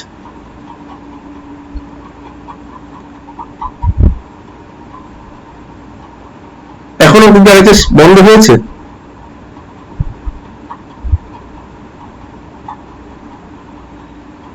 গাড়িতে চালানো কি বন্ধ হয়েছে? গাড়িতে চালানো বন্ধ হয়নি। তাহলে দেখো, যদি আমার পারফেক্ট হতো, অর্থাৎ প্রেজেন্ট পারফেক্ট হতো, তাহলে হি হ্যাজ ড্রিভেন আ কার, ঠিক আছে। যেই আমি একটা বিন অ্যাড করছি, হ্যাজ বিন, হ্যাভ বিন, এই যে আমি বিন গুলো অ্যাড করছি, তার মানে হচ্ছে যে এই কাজটি শুরু হয়েছে কিন্তু এখনো শেষ হয়নি। কখন শুরু হয়েছে? না মর্নিং এ শুরু হয়েছে, এখনো শেষ হয়নি। Present perfect continuous. ঠিক আছে, আজকে প্রায় 10:30 বাজে, আজকে আর 5টা ধরবো না, ধরলে পরে আবার এটা টাইম লাগবে অনেকক্ষণ। 5টার ফিউচারটা আমি নেক্সট ডে এর জন্য রাখছি, দেন আমরা কিছু প্রবলেম সলভিং এ যাব। ঠিক আছে, এরপরে আরো দু একটা ইয়ে থাকবে। আচ্ছা, তাহলে জাস্ট ফর রিক্যাপিচুলেশন তোমাদেরকে আমি প্রথম থেকে একটুখানি রিক্যাপিচুলেট করিয়ে দিই, একবার জাস্ট বলে দিই। So first, to understand tenses, আমাকে প্রথমে সেন্টেন্সের মধ্যে যে অ্যাকশনটা আছে সেটা খুঁজে বের করতে হবে, অর্থাৎ আমাকে ক্রিয়ার যে ঘটছে, যে ঘটনাগুলো ঘটছে সেটা খুঁজে বের করতে হবে। দ্য টাইম অফ অ্যাকশনটা খুঁজে বের করতে হবে, টাইমটা কখন ঘটছে, সেটার জন্য কি কি প্রক্রিয়া আমরা ব্যবহার করবো সেটা নিয়ে আমরা আলোচনা করবো। এবং দ্য মার্কার্স অফ অ্যাকশন, অর্থাৎ টাইমটা বুঝতে কোন কোন ভার্বের মানে মার্কার গুলো ইউজ হবে, সেটা হচ্ছে দ্য ভার্বস। মার্কারের অর্থ হচ্ছে দ্য ভার্বস। তো কি কি ভার্ব আমরা ইউজ করছি, সেটা হচ্ছে the verb of time and action, so auxiliary বা ভার্বস অফ টাইম এবং মেন ভার্বস বা ভার্বস অফ অ্যাকশন। অক্সিলারি বা হেল্পিং ভার্বস এর প্রেজেন্ট, পাস্ট এবং ফিউচারে কিভাবে কি ইউজ হয়, is, am, are, was, were, will, shall, have, will, shall, do, did, has, have, had, এখানে had হবে একটা, তাই লিখে নিয়ে যাই পার্টিসিপল ফর্মে। তো এইটা হচ্ছে এদের ইউজেস হেল্পিং ভার্বের, এগুলো তো আমরা দেখলাম। এবার ভার্বের, অ্যাকশন ভার্বের 3টে ফর্ম আমরা দেখলাম, তোমরা চাইলে স্ক্রিনশট করে রাখতে পারো, অসুবিধা নেই। দুই ধরনের আমরা ভার্বের দেখছি, একটা হচ্ছে যেটাতে V2 এবং V3 একই রূপে থাকে, আর একটা দেখছি এখানে V1, V2, V3 আলাদা আলাদা রূপে থাকে। একটা আমরা এটা করেছি। আচ্ছা, so types of tenses, simple, continuous, perfect and perfect continuous. আজকে আমরা simple present, simple present, continuous, present continuous, present perfect এবং প্রেজেন্ট পারফেক্ট কন্টিনিউয়াস এর একটু আলোচনা করেছি। এর পরের দিন আমরা কিছু এক্সাম্পলস দিয়ে এগুলোকে আরেকটু বুঝবো। ঠিক আছে, আজকের মতন তাহলে এখানে শেষ করছি, 2 ঘন্টা হতে এসছে। ঠিক আছে, নেক্সট দিন এরপরে আলোচনাগুলো ক্লাস কবে হচ্ছে সেটা জানিয়ে দেওয়া হবে, সেইভাবে তোমরা অ্যাটেন্ড করবে। ঠিক আছে, হ্যালো হ্যাঁ বলো। স্যার, বলছি আপনি বললেন যে মানে নোটগুলো দিয়ে দেবেন, তো আপনি কি গ্রুপে দেবেন, হোয়াটসঅ্যাপ গ্রুপে? হ্যাঁ, সেটা আমি একটু আলোচনা করি।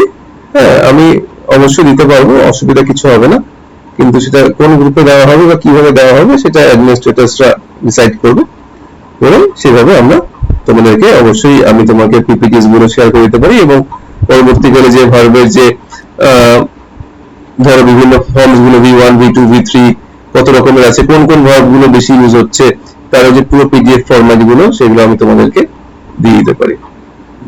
ঠিক আছে, সো এই জিনিসগুলো নিয়ে পরের দিন আরেকটু আলোচনা হবে। Till then, thank you everyone. Thank you sir. Thank you all. Okay.